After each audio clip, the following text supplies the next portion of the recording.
Oke, eh, suaranya jelas? Suara jelas kan? Atau kurang besar? Kalau tempat saya jelas, Pak. Tapi Jelas, kurang tahu sama yang lain coba. jelas ya. Yang lain jelas ya suaranya. Jelas, Pak. Jelas. Oke, Pak. ya, oke. Oke, selamat pagi semuanya. Kita lanjutkan pertemuan untuk tutorial kelima. Sudah separuh jalan ya, kita bentar lagi hampir selesai ya, masih ada 4 pertemuan lagi termasuk hari ini ya. Terus hari ini kita akan melanjutkan pembahasan itu dan nanti akan saya share sedikit penjelasan tentang tugas kedua ya. Saya sudah upload hari Kamis yang lalu ya, Kamis malam yang lalu, kalau teman-teman sudah bisa lihat. Tapi memang untuk upload jawabannya saya set itu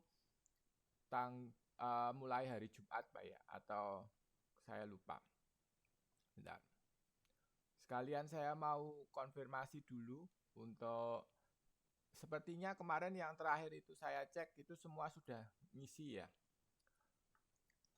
Yang untuk jawaban untuk tugas pertama. Bentar, mari kita cek aja. Moga-moga si layarnya bisa diakses lancar.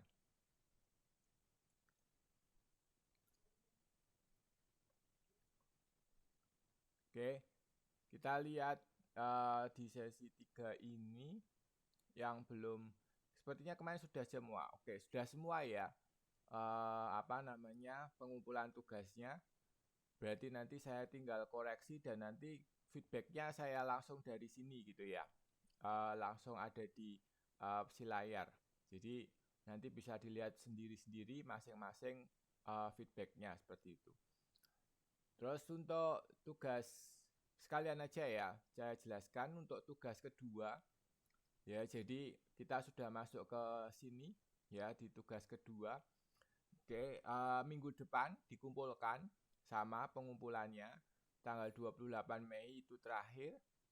Terus nanti ada tenggat waktu 7 hari bagi yang telat seperti itu. Tapi ada pengurangan 10% per hari, maksimal 7 hari sampai dengan pertemuan ke-7, yaitu tanggal 4 Juni 2023. Itu terus tugasnya ada 2 hal ya, terkait dengan kasus dan juga konseptualnya. Yang pertama adalah peran dari karyawan serta ruangan lingkup untuk servis gitu ya, atau jasa, yang akan kita bahas habis ini dalam penyampaian jasa dan faktor-faktor yang mempengaruhi permintaan yang harus dihadapi penyedia jasa, yaitu di bab 5. Itu yang nanti akan kita bahas juga. Oke, jadi itu konseptualnya. Dan yang kedua itu ada 2 hal ya yang kita akan telisik dalam kasus seperti itu. Ya, yang pertama itu adalah kita lihat fenomena yang kemarin saya bilang, ada fenomena bank digital. Ya, di mana di situ dia tidak punya terlalu banyak cabang dibanding dengan bank-bank konvensional. Ya, contoh-contoh bank digital salah satunya adalah Bank Jago. Bahkan kalau di dalam Bank Jago itu kartu ATM yang kita punya, ya misalkan kayak Chonghua seperti ini, ya Chonghua cardnya ini, itu dia bentuknya sudah digital, ya sudah cuma foto seperti itu. Nah, bagaimana menurut Anda gitu ya, menurut teman-teman, tantangan yang dihadapi kepada pelanggan? Nah, contoh yang kita sering kasus pertama itu adalah kepercayaan. Bank itu kan modal kepercayaan ya. Artinya bahwa bank itu adalah, kalau kita mau nitip uang gitu ya, istilahnya kan dia modal kepercayaan di situ. Ya kan? Kita mau investasikan uang kita misalkan 100 juta. Nah, itu kan modal kepercayaan kepada bank tersebut untuk mengelola seperti itu kan. Nah, bagaimana dia bisa menaruh kepercayaan? Itu salah satunya. Yang kedua mungkin keamanan, faktor keamanan dan seterusnya. Karena itu adalah semuanya dalam bentuk bank digital. Nah, bagaimana tantangan yang dihadapi oleh bank digital tersebut? Yang kedua, itu adalah strategi dalam menyeimbangkan permintaan dan penawaran, misalkan. Ya, di awal-awal mungkin dia permintaannya tidak terlalu banyak, misalkan. Nah, itu bagaimana apa yang harus dilakukan. Oke, itu yang pertama. Yang kedua, itu adalah platform pay later. Ya, pay later ini adalah pembayaran tapi dibayarnya nanti. Jadi kita misalkan kita mau beli tiket dari Taiwan ke Jakarta, ya kita mau cuti nih. Nah, dari Taiwan ke Jakarta itu kita beli tiket melalui platform misalkan Traveloka. Nah, kita pakai layanan pay later. Ya, jadi nanti coba teman-teman lihat pay later itu seperti apa, prosesnya, pembayarannya dan lain-lain. Mungkin ada beberapa yang sudah pakai. Ya. Nah, strategi apa yang dapat dilakukan untuk melakukan inovasi seperti ini? Contohnya, mungkin untuk terkait juga dengan pelanggan-pelanggan yang membayar telat dan lain-lain gitu ya. Mungkin seperti itu. Nah, ini bagaimana perusahaan memperkenalkan ini gitu ya. Terus juga bagaimana terkait dengan mungkin ketepatan waktu pembayaran dan lain-lain. Nah, ini mungkin yang harus dikomunikasikan kepada calon konsumen seperti itu ya dalam inovasi jasa ini. Nah, ada Shopee. Shopee kalau di Indonesia itu juga ada Shopee Pay Later. Ya, itu juga ada. Terus Tokopedia itu kalau di Indonesia sepertinya ada atau enggak, saya lupa ya. Itu.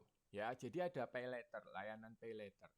Nah, ini adalah salah satu inovasi yang dikembangkan oleh suatu platform digital.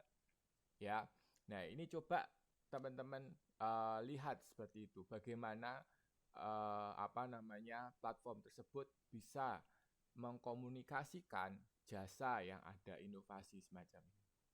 Ya, jadi silakan dari konsep yang ada gitu ya, nanti bisa coba teman-teman coba berpikir lah, istilahnya seperti itu, untuk berpikir gimana strateginya.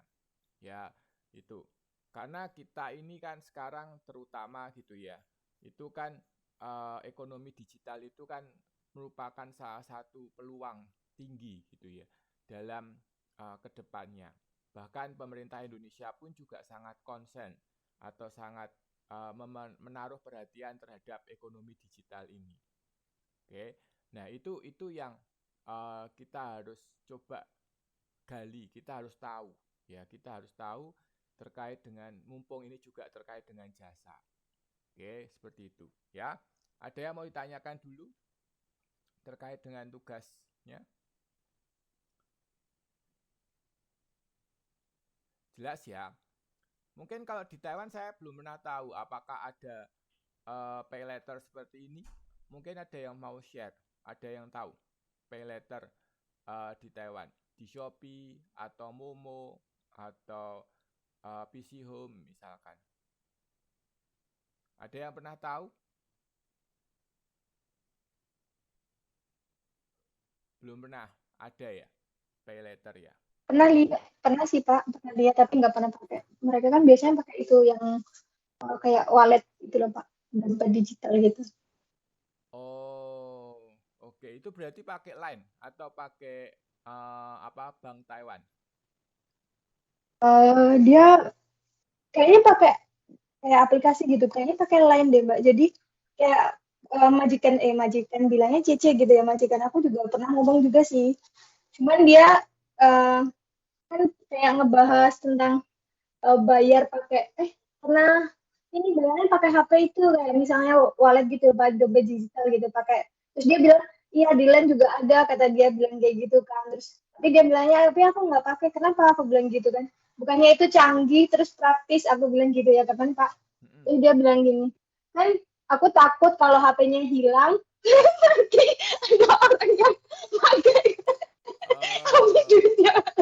Jadi Dia itu kayak ngisi saldo gitu, kayak ngisi saldo iya, gitu. karena kan semuanya ada di HP itu ya. Jadi Iya, dia agak takut ya terhadap itu gitu. iya. I see.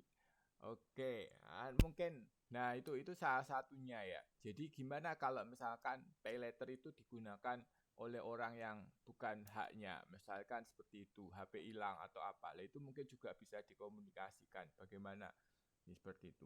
Ya, tapi kalau pay letter itu juga nggak tahu apakah ada koneksi. Nanti silakan coba teman-teman explore ya. Istilahnya coba kalian gali di sini terkait dengan pay letter. Itu ya. Oke. Pak, paylater kan sama dengan kayak kartu kredit, Pak. Ya, Pembelinya sekarang, bayarannya nanti. Di bayarnya Taiwan nanti. ada, Pak. Oh, betul. Jadi Ada, di Taiwan ada ya untuk pay letter ya.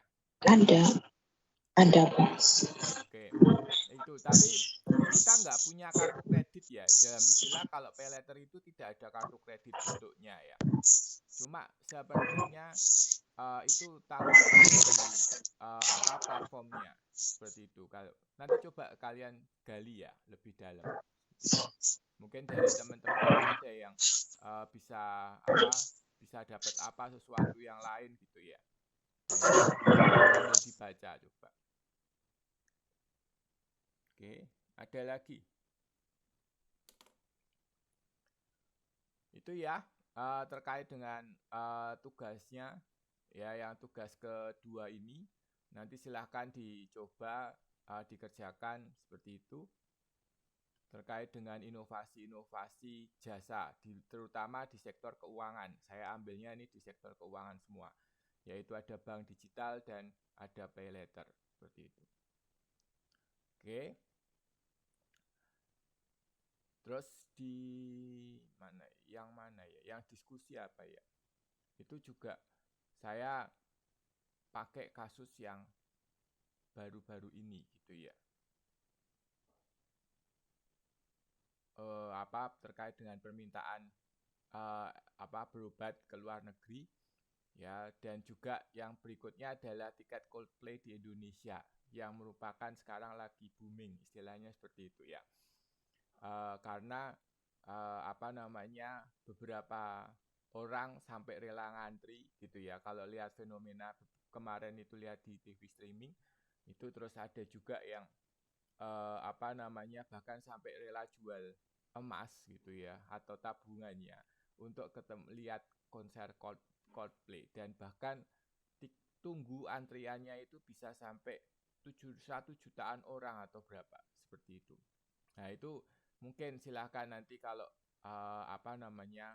bagaimana kita harus melakukan penyeimbangan seperti itu.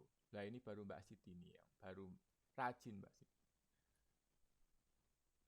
Oke, seperti itu ya. Jadi kita lihat beberapa fenomena-fenomena seperti ini. Nah, saya ingin jadi kita itu bisa sama-sama ketika ada suatu kasus, kita bisa sambil berpikir, kita sambil bisa mencari informasi seperti itu, dan juga gimana kita bisa menerapkan hal-hal semacam ini. Ya, ini kan biar juga bisa diaplikasikan seperti itu ya. Kalau saya lebih suka kita itu bisa sama-sama bisa diaplikasikan apa yang sudah kita pelajari seperti itu. Oke. Nah, berikutnya ya ada ketika kita tadi berbicara tentang inovasi dan lain-lain seperti itu ya. Nah, maka bagaimana kita harus melakukan pengelolaan dan juga desainnya. Ya contoh, misalkan tadi ada bank digital, ya bank digital only, artinya benar-benar hanya digital aja, ya, hanya bentuknya dia tidak ada kantor cabang lah, istilahnya sedikit sekali atau minim sekali, semuanya serba dengan menggunakan handphone. Nah, bagaimana ya melakukan proses desain terhadap jasa yang akan kita buat seperti itu. Ya, contoh yang pertama kita harus mencari support. Ya, istilahnya kita harus membangun suatu tim yang tidak hanya dari satu sisi aja. Ya, misalkan hanya marketingnya aja, tapi kita juga harus mungkin kalau sekarang karena berkait sama IT gitu ya, layanan informasi teknologi informasi, maka kita harus mencari gitu ya support terhadap itu. Oke, jadi kita harus mencari layanan dukungan terhadap teknologi informasi. Jadi kita harus mencari orang-orang yang bisa atau paham terkait dengan teknologi informasi. Oke, terus setelah itu juga beberapa stakeholder ya atau pemangku kepentingan yang ada seperti itu kita harus bisa punya ya, kita harus bisa dapatkan seperti itu.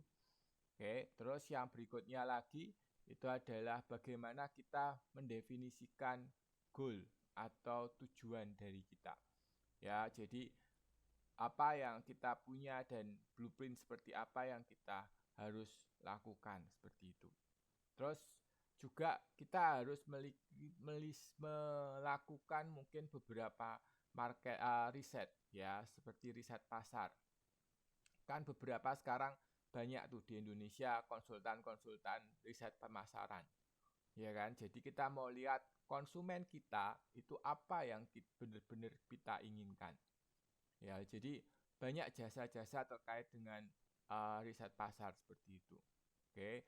Terus juga selain itu juga selain riset keluar, tapi juga kita harus riset ke dalam. Oke, jadi kita mengumpulkan beberapa informasi yang ada di sini. Oke. Nah, itu salah satunya. Jadi ini adalah ini adalah kita harus melakukan pengumpulan ini ya, gather research ini. Oke, itu yang berikutnya. Dan yang ketiga itu ada 4, itu adalah map the blueprint. Artinya adalah kita mungkin juga harus melakukan 2-4 jam untuk workshop gitu ya, ataupun terkait dengan baseline-nya atau hal-hal yang lain. Dan yang terakhir itu adalah refine, atau kalau ada perbaikan dan lain-lain mungkin harus beberapa bisa didefinisi ataupun seperti itu dan menentukannya ya, jadi apa output dan lain-lainnya. Oke, itu adalah salah satunya. Jadi ini yang terkait dengan materi yang ada saya ambil dari NN Group ini gitu ya. Oke, itu. Terus yang berikutnya itu adalah ketika tadi ya, gimana Mbak Siti? Pak, maaf mau tanya, yang dimaksud riset ke dalam dan keluar tuh contohnya kan seperti apa ya Pak? Nah, kalau kita bicara riset keluar, itu adalah kita memikirkan dari konsumen kita. Apakah konsumen kita itu sekarang benar-benar butuh produk itu atau tidak? Itu kan keluar, ya kan? Tapi kalau ke dalam, itu adalah misalkan kita lihat kompetensi dari karyawan kita. Ya, apakah karyawan kita bisa mendukung terkait dengan mendukung proses yang akan kita lakukan seperti itu. Paham, Mbak Siti? Oh, oke Mbak. Iya paham Mbak. Makasih Mbak. Jelas ya? Iya. Oke. Jelas. Nah itu. Nah, saya mute ya Mbak. Oke. Nah itu adalah beberapa hal dalam service blueprint. Nah, ketika kita melakukan proses desain jasa, ya, jadi ketika kita melakukan proses desain jasa itu, maka kita harus melihat juga terkait dengan partisipasi konsumen seperti yang kemarin dan juga touch dari konsumen gitu ya. Artinya ketika melakukan proses desain terhadap jasa, mungkin keterlibatan dari konsumen bisa kita lakukan. Ya, artinya adalah kalau misalkan dalam partisipasi rendah itu adalah karyawan dan sistem itu bekerja bersama dan kehadiran konsumen dapat membantu hanya dalam penyajian jasa. Ya, itu adalah terkait dengan penyajian karyawan seperti itu. Jadi misalkan kalau di sini itu adalah tadi pergi ke bioskop kalau di modul 421 itu. Ya, jadi ataupun mungkin menonton konser musik ya, atau menginap di hotel atau makan di restoran. Itu kan partisipasi dari karyawan mungkin bisa lebih rendah gitu ya dalam hal seperti itu. Nah, itu yang bisa dilakukan. Oke, itu yang pertama. Yang kedua, itu adalah partisipasi sedang atau moderate. Nah, ini adalah bagaimana terkait dengan memberikan tingkat kustomisasi. Ya, penciptaan dan penciptaan dan penyampaian untuk memberikan tingkatan kustomisasi. Nah, contohnya kalau di sini itu adalah salon ya ataupun pemeriksaan kesehatan. Oke, dan yang terakhir itu adalah partisipasi tinggi, di mana dia melakukan sebagai co-producer dari jasa. Oke, jadi ada proses co-produce atau co-producer dari jasa. Ya, contohnya adalah kita misalkan pergi ke wedding organizer. Ya, kita pergi ke wedding organizer, terus atau ke WO, terus kita mau pesan untuk pernikahan kita. Ya, di sini kan dituliskan, misalkan seperti itu. Nah, kalau wedding organizer itu kan nggak punya, mungkin dia hanya punya paket-paket aja. Ya, paket A, paket B, paket C. Kalau paket A itu sama misalkan sama biasanya sama rias misalkan. Terus atau paketnya sama dekorasi misalkan seperti itu. Ya, jadi dia milih, tapi dekornya bentuknya seperti apa, bagaimana dan lain-lain modelnya. Itu mungkin ada keterlibatan konsumen di situ. Aku nggak mau, aku pingin misalkan suasana karena aku suka nonton drama Korea misalkan. Jadi aku pingin sesuatu yang berbau-bau Korea gitu ya, istilahnya modelnya, bentuknya, dekornya dan lain-lain misalkan seperti itu. Atau karena aku suka tokoh kartun tertentu misalkan karena misalkan dulu waktu kecil suka nonton Doraemon misalkan. Lah aku mau buat pernikahannya model seperti dengan suasana Doraemon. Nah, itu adalah proses co-producer. Artinya bahwa konsumen itu terlibat di situ. Ya, terlibat dalam melakukan penyediaan jasa. Oke. Nah, itu adalah terkait dengan desain atau proses jasa yang ada. Oke. Nah, sekarang servicescape. Ya. Mungkin apa itu servicescape? Ada yang sudah kalau di sini di kegiatan belajar 3, lingkungan fisik pada jasa di halaman 425. Ya. Itu ada beberapa hal yang kalau kita lihat di tabel 41 itu servicescape itu adalah ada fasilitas ya, ada fasilitas eksterior dan ada fasilitas interior. Ya, di mana fasilitas eksterior itu adalah terkait dengan desain eksterior, tempat parkir, ada landscape, ada lingkungan sekitar. Oke. Tapi kalau fasilitas interior itu ada desain interiornya, ada peralatan, ada layout, ada temperatur, serta ada pencahayaan. Ya, termasuk di dalam hal ini itu adalah warna, ya, color.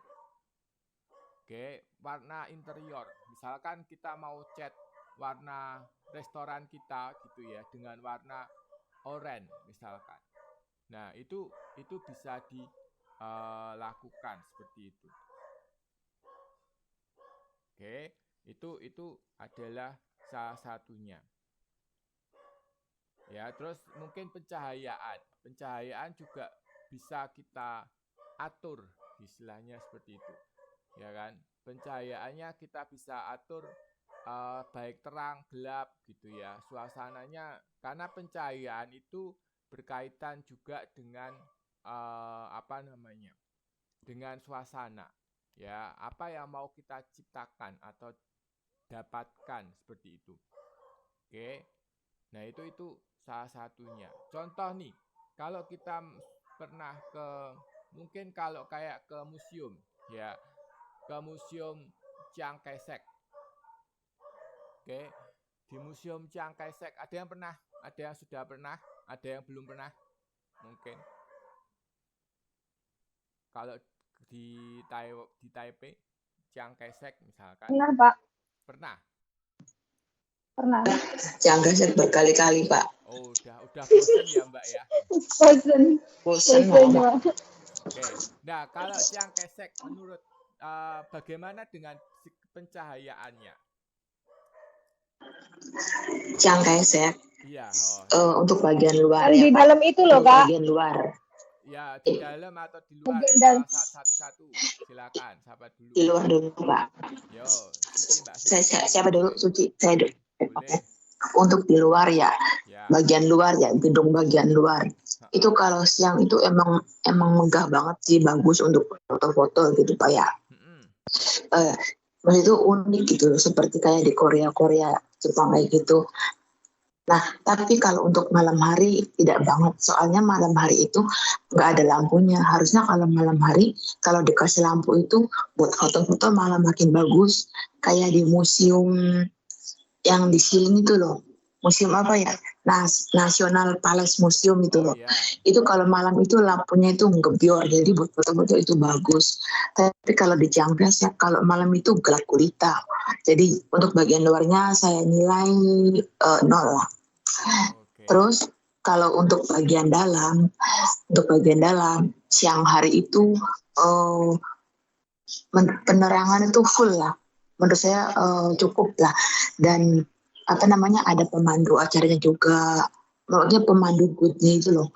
Kalau misalkan kita nggak ngerti bahasanya, dikasih kayak earphone kayak gitu loh. Waktu itu saya sama nenek saya dulu, maksudnya kita orang Korea, dikasih panduannya buat orang Korea. Kalau siang hari ininya bagus loh. Nah kalau di dalam, kalau malam hari sendiri, saya belum pernah lihat. Oke, itu ya. Oke, Mbak Suci mungkin mau menambahkan dari yang yuk silakan. Oke, Mbak. Yuk. Mau menambahkan apa menurut Mbak Suci yang kesannya atau apa yang servis lingkungan lingkungan fisik dari Museum Chiang Kai-shek? Kalau saya kan nggak pernah di sana malam hari ya, Mbak. Yang saya lihat itu cuma siang hari. Kalau menurut saya kalau siang hari kalau untuk bentuk bangunan itu menurut saya sih bagus ya. Kalau untuk ininya, terus dia kan sistemnya kayak dikelilingin gitu, Pak. Kayak bangunannya itu berkeliling. Jadi kayak di samping-samping gitu. Jadi kalau untuk foto-foto itu kita bisa kayak ngambil dari sisi tengah, kita tinggal kayak ke belakang gitu, di belakang juga ada bangunan. Terus kayak madep ke sini juga udah ada kayak bangunan lagi. Jadi kayak kalau pengen foto ke arah sini itu ada ininya sendiri, kalau arah ke sini juga ada sendiri. Jadi tinggal kita mau pilih posisi fotonya di mana, itu setiap sudut tuh bisa untuk pose gitu. Menurut saya bagus kalau Oh, siang hari. oke. Nah, Kalau jadi dalamnya, bisa Mbak, ngambil. kalau Kalau untuk dalam bagian apa namanya? Bagian penataan koleksi, ya, oh, museumnya itu kalau menurut saya bagus karena di bagian kayak apa peninggalan-peninggalannya itu kayak dikasih lampu gitu loh Pak. Terus ada juga pelindung kacanya juga. Jadi dia itu biar apa ya? Biar nggak gampang biar apa ya? Kayak dinyangguin orang gitu. nggak dipegang. Iya, maksudnya lebih aman terlindungi gitu. Kalau menurut saya sih bagus sih, Pak. Cuman kalau untuk malam hari, karena emang saya nggak pernah ke sana malam hari, jadi agak kurang paham. Oke, Gitu aja, Pak. ya, Terima kasih. good. Ya, nah itu salah satunya ya. Tadi kita lihat bahwa salah satunya adalah bangunan, gedungnya. Kalau tadi Mbak Suci nyebutnya gedungnya itu apa bentuknya mungkin simetris gitu ya. Dari sisi kanan, kiri, atas, depan, belakang itu sama. Jadi kita istilahnya mau foto dari sisi manapun itu bisa sama dapat angle-nya. Mungkin seperti itu salah satunya. Terus pencahayaan. Ya, pencahayaan di dalam di luar seperti yang tadi disebutkan waktu Mbak Siti juga nyebutkan itu adalah kalau di luar kalau siang itu bagus, tapi kalau malam itu kurang gerang. Nah, ataupun tidak ada pencahayaan. Nah, itu salah satunya. Ya, jadi itu adalah Saya mungkin jawab Pak. Mungkin kalau malam hari ya karena sebenarnya kalau siang casting itu kan kayak balai peringatan ya, otomatis optimalnya itu lebih banyak di siang hari. Jadi otomatis dari pihak pengelolanya sendiri itu lebih mengutamakan kenyamanan dari pelanggannya itu untuk siang hari sendiri pengoptimalannya. Kalau dilihat di malam hari itu mereka yang datang ke siang casting itu bukan untuk menikmati dari balai peringatan sendiri, kebanyakan mereka hanya kayak jalan-jalan, olahraga gitu doang sih. Jadi kalau untuk pencahayaan sendiri kalau untuk dinikmati malam hari emang belum cocok, belum memenuhi pas keinginan gitu kita. ya. Karena displaynya sendiri itu kan Ciangesnya sebagai balai peringatan, bukan tempat wisata dalam artian kayak tempat wisata yang harus apa ya, kayak dikunjungi overall siang sama, malam sama gitu loh, Pak. Ya, istilahnya kan pengunjung di malam itu memang diminimalisir ya. Istilahnya Diminimalisir gitu kan. seperti itu. Jadi biar orang hanya berkunjung siang hari. Nah, Iya. itu salah satu tujuannya. Instruksi Pak. Iya, Saya menambahin, gimana? kalau emang untuk malam hari dipadati untuk pengunjung, lah bagaimana dengan museum Sun Yat-sen? Ama saukul lah, saukul. 对，你先看电视了，你先看电视。Kayak untuk balai-balai, kayak untuk itu apa namanya Sun Yat-sen Memorial Hall, terus National Museum, itu dia malam hari juga ada lampu, itu juga kan balai peringatan. Oke. Kan tiap pengelola beda konsepnya, Mbak. Nggak otomatis satu museum itu sama dengan konsep museum yang lain gitu. Otomatis nggak ada keunikan tersendiri dong kalau sama.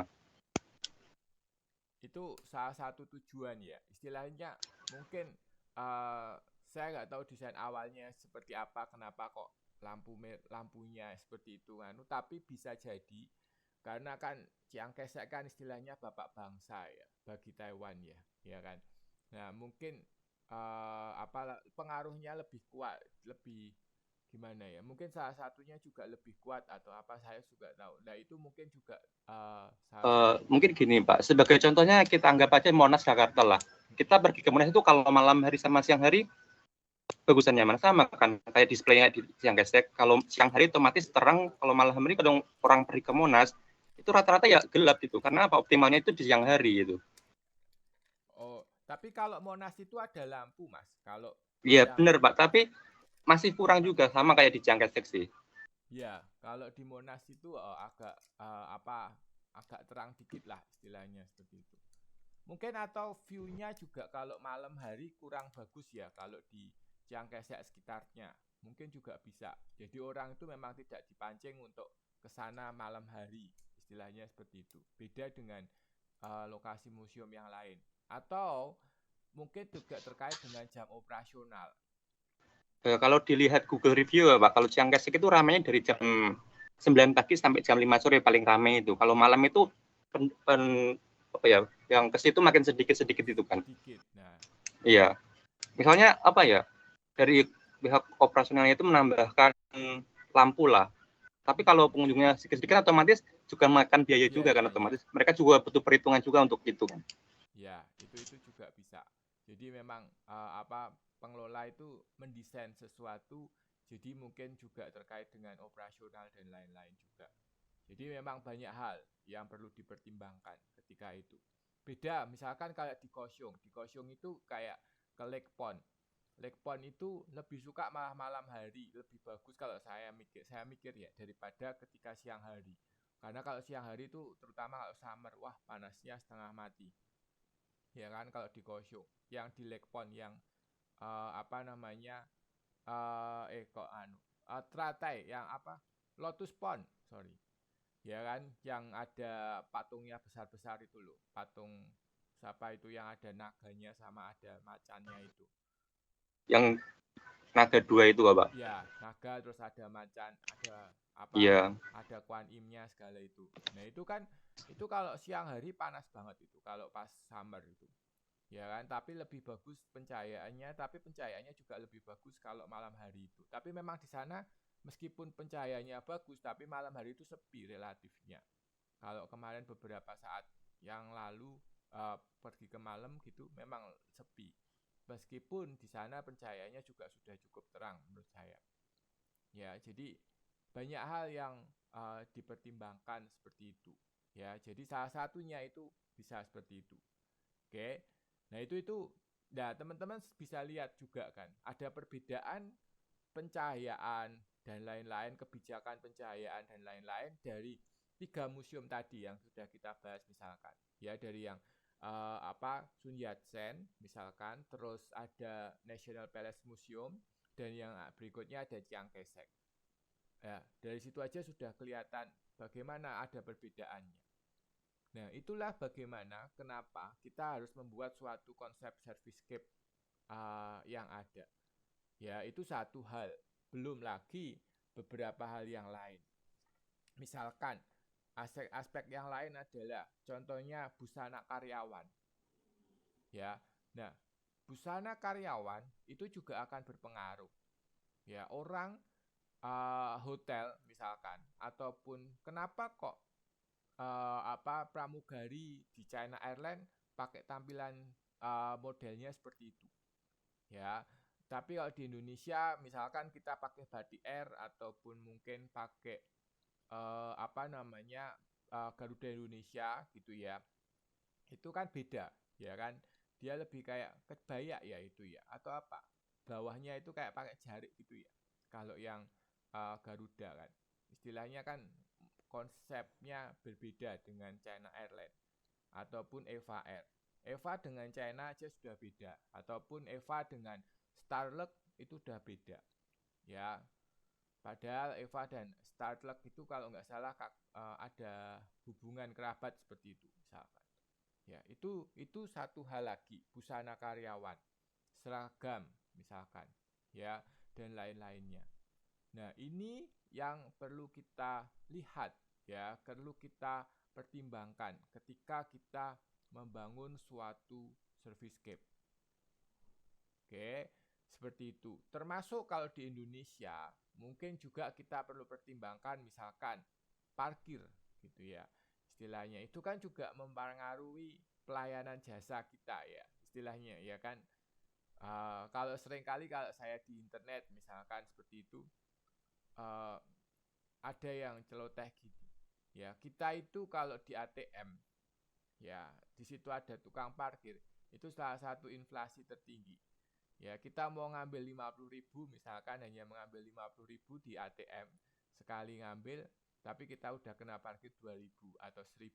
Ya, kalau motor itu sekarang 1.000 sampai 2.000 rata-rata. Istilahnya kan seperti itu. Ya, itu satu hal, parkir misalkan. Ya, atau tempat parkir di di restoran gitu ya. Itu tentu juga akan berbeda. Misal, ketika kita mau buka restoran soto, misalkan warung soto, ya kita bandingkan warung soto dengan apa ya yang masak-masak ya. Misalkan kalau di Indonesia yang harus di-serve dimasak dulu gitu ya. Beda. Nah, kalau soto itu kan orang puterannya cepet banget. Mungkin di restoran itu mungkin hanya sekitar 15 sampai 20 menit misalkan makannya. Cepet kan? Jadi lahan parkirnya tidak perlu terlalu yang luas misalkan. Berarti disesuaikan sama bidang usahanya gitu ya, Pak? Iya kan? Contohnya kan Iya. salah satunya kan bisa dipikirkan seperti itu. Misalkan nih, kita buka warung soto ya. Warung soto. Orang soto, kalau soto itu kan mungkin kalau teman-teman misalkan mau makan gitu ya. Itu kan cepet kan. Paling 15 maksimal mungkin 15 sampai 30 menitan. Ya kan? Tapi beda kalau misalkan kita mau makan yang restoran harus masak dulu. Misalkan kita apa ya, kalau di Taiwan mungkin Din Tai Fung lah misalkan ya. Kita yang sedikit gitu ya. Di Din Tai Fung itu kan masak dulu kan. Nah, kalau masak dulu itu kan orang butuh lama kan. Mungkin bisa 1 jam seperti itu rata-rata. Nah, perputaran lahan parkirnya sendiri pun juga akan berbeda kan. Iya kan? Nah, ini salah satu hal yang juga mungkin perlu dipertimbangkan. Ya, salah satunya kalau di Indonesia parkir itu penting, salah satu. Toilet, Pak. Toilet. Nah, itu juga mungkin juga berpengaruh ya, toilet seperti itu. Oke, terus faktor-faktor toilet itu karena kan mungkin ada beberapa orang yang kayak rest area. Rest area itu kan sebenarnya awalnya kan mungkin dari orang pingin ke toilet dan lain-lain, tapi setelah itu juga sambil makan, sambil istirahat dan lain-lain, ya kan? Nah, itu rest area di tol misalkan. Ya, jadi banyak hal yang perlu kita lihat atau perlu kita pertimbangkan terkait dengan hal-hal yang ada. Makanya di situ ada servicescape seperti itu. Terkait juga warna, ya warna. Misalkan sama psikologi dari perilaku konsumen itu, maka kita perlu pertimbangkan ya warna gelap dan warna terang. Apa efeknya terhadap konsumen misalkan. Oke, kalau konsumen kalau dikasih warna gelap, mungkin kalau untuk restoran makannya jadi nggak nafsu, mungkin ya. Istilahnya kan seperti itu. Sepertinya warna terang, maka kenapa kok McD itu warnanya warna-warna oranye, dasarnya oranye kan, itu ya. Karena itu ada faktor psikologisnya bahwa kalau warna cerah seperti itu orang bikin lebih enak makan, ya, dan seperti itu. Atau faktor kenyamanan juga bisa, ya. Misalkan kalau kita tidak ingin orang itu berlama-lama di restoran kita, ya, sediakan kursi yang biasa aja. Misalkan salah satunya ya, ini contoh ya, seperti itu. Jadi maka kenapa kok misalkan kita makan di KFC atau McD seperti itu berbeda konsepnya dengan kita ada di kafe misalkan. Ya, kalau di kafe orang lebih berlama-lama, lebih nyaman, pakai wifi, kerja, meskipun hanya minum secangkir kopi misalkan. Ya kan? Tapi mungkin bisa sambil nongkrong, sambil ngobrol, sambil ini itu, bisa 2 jam, bisa 3 jam. Padahal hanya minum kopi misalkan, sambil makan 1-2 roti lah istilahnya, gitu kan. Dan kalau kafe gitu kan, konsep kafe mungkin kalau yang sekarang banyak kan ya makanan-makanan ringan yang disediakan, bukan makanan yang berat istilahnya. Ya, nah ini salah satunya. Nah, makanya itu teman-teman bisa sambil melihat seperti itu terkait dengan inovasi. Nah, inovasi ini juga harus dikaitkan dengan ruang fisiknya, ya kan? Ruang fisik jasa yang mau kita buat atau kita desain. Ya, ini salah satunya hal yang ada. Oke, seperti itu. Oke, nah itu salah satunya ya. Mungkin ada yang mau share lagi kalau di Taiwan ada yang unik mungkin terkait dengan servicescape atau lingkungan fisik mungkin. Silakan, ada yang pernah dijumpai?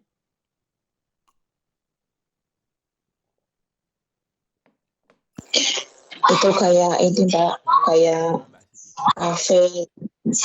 kafe drang yang di Iling itu loh Pak. Apa Mbak? Kafe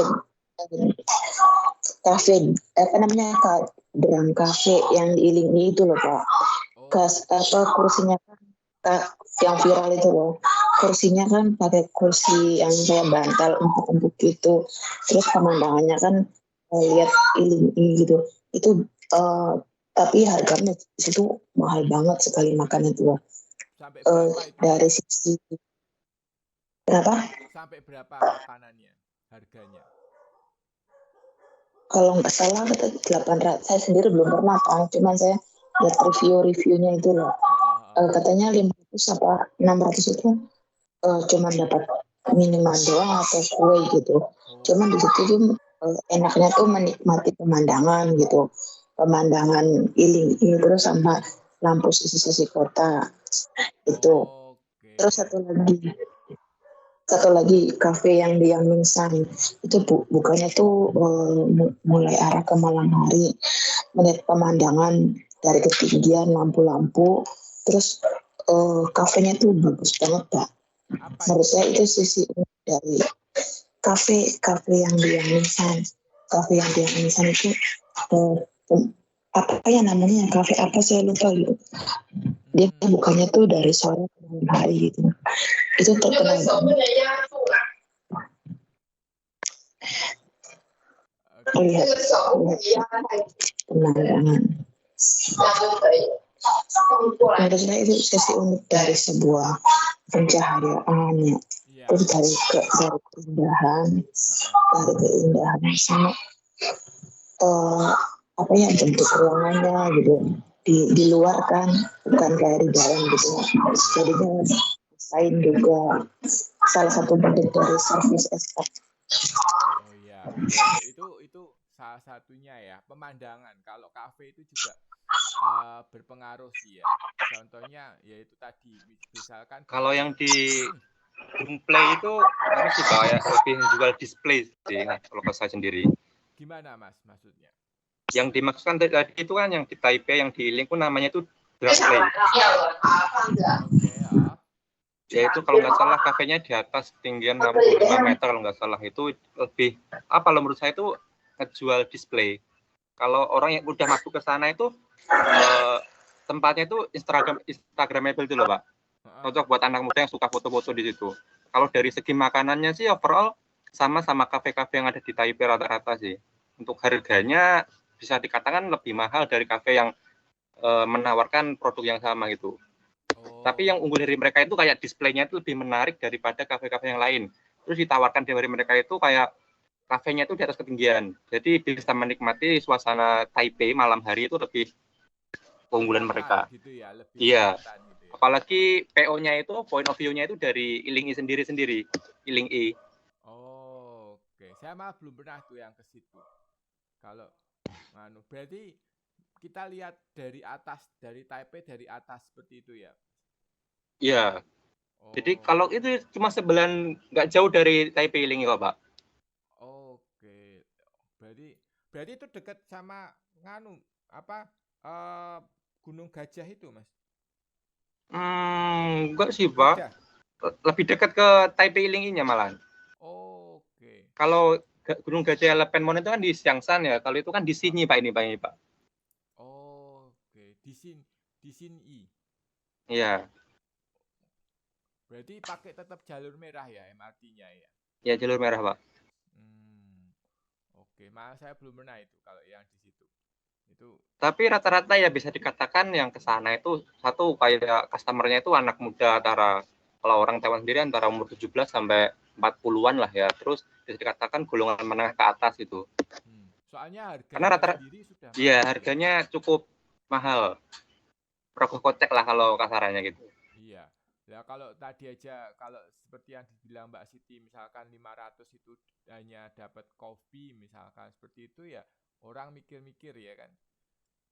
Kalau apa ya minuman startnya dari 250 sih kalau minuman paling murah itu kalau nggak salah. Nah itu. 250. Padahal kalau kita beli uselan aja cuma 50 NT ya. atau Usul. ya kan? Kalau kita tim gitu kayaknya kurang cocok ya Pak. Iya kan, ya maksudnya Dapat istilahnya kan ber-PP itu. itu kan kalau kita paling ya mikirnya paling beli kayak uselan atau beli apa kebuki atau apalah yang Iya. iya kan, misalkan seperti itu. Oke, itu salah satu yang menarik. Nah, dari harga sendiri, kalau kita cermati tadi dari percakapan seperti itu sepertinya sebenarnya juga sudah mensortir ya, istilahnya mensortir secara alami, ya kan? Mensortir secara alami target market kita, ya kan? Tadi sempat dibilang, bener kan? Kalau Iya Pak. pas Apalagi kan ya kalau Drang Play itu operasional tuh kalau nggak salah dari jam 3 sampai malam sih, jam 1 sampai jam 2 gitu loh.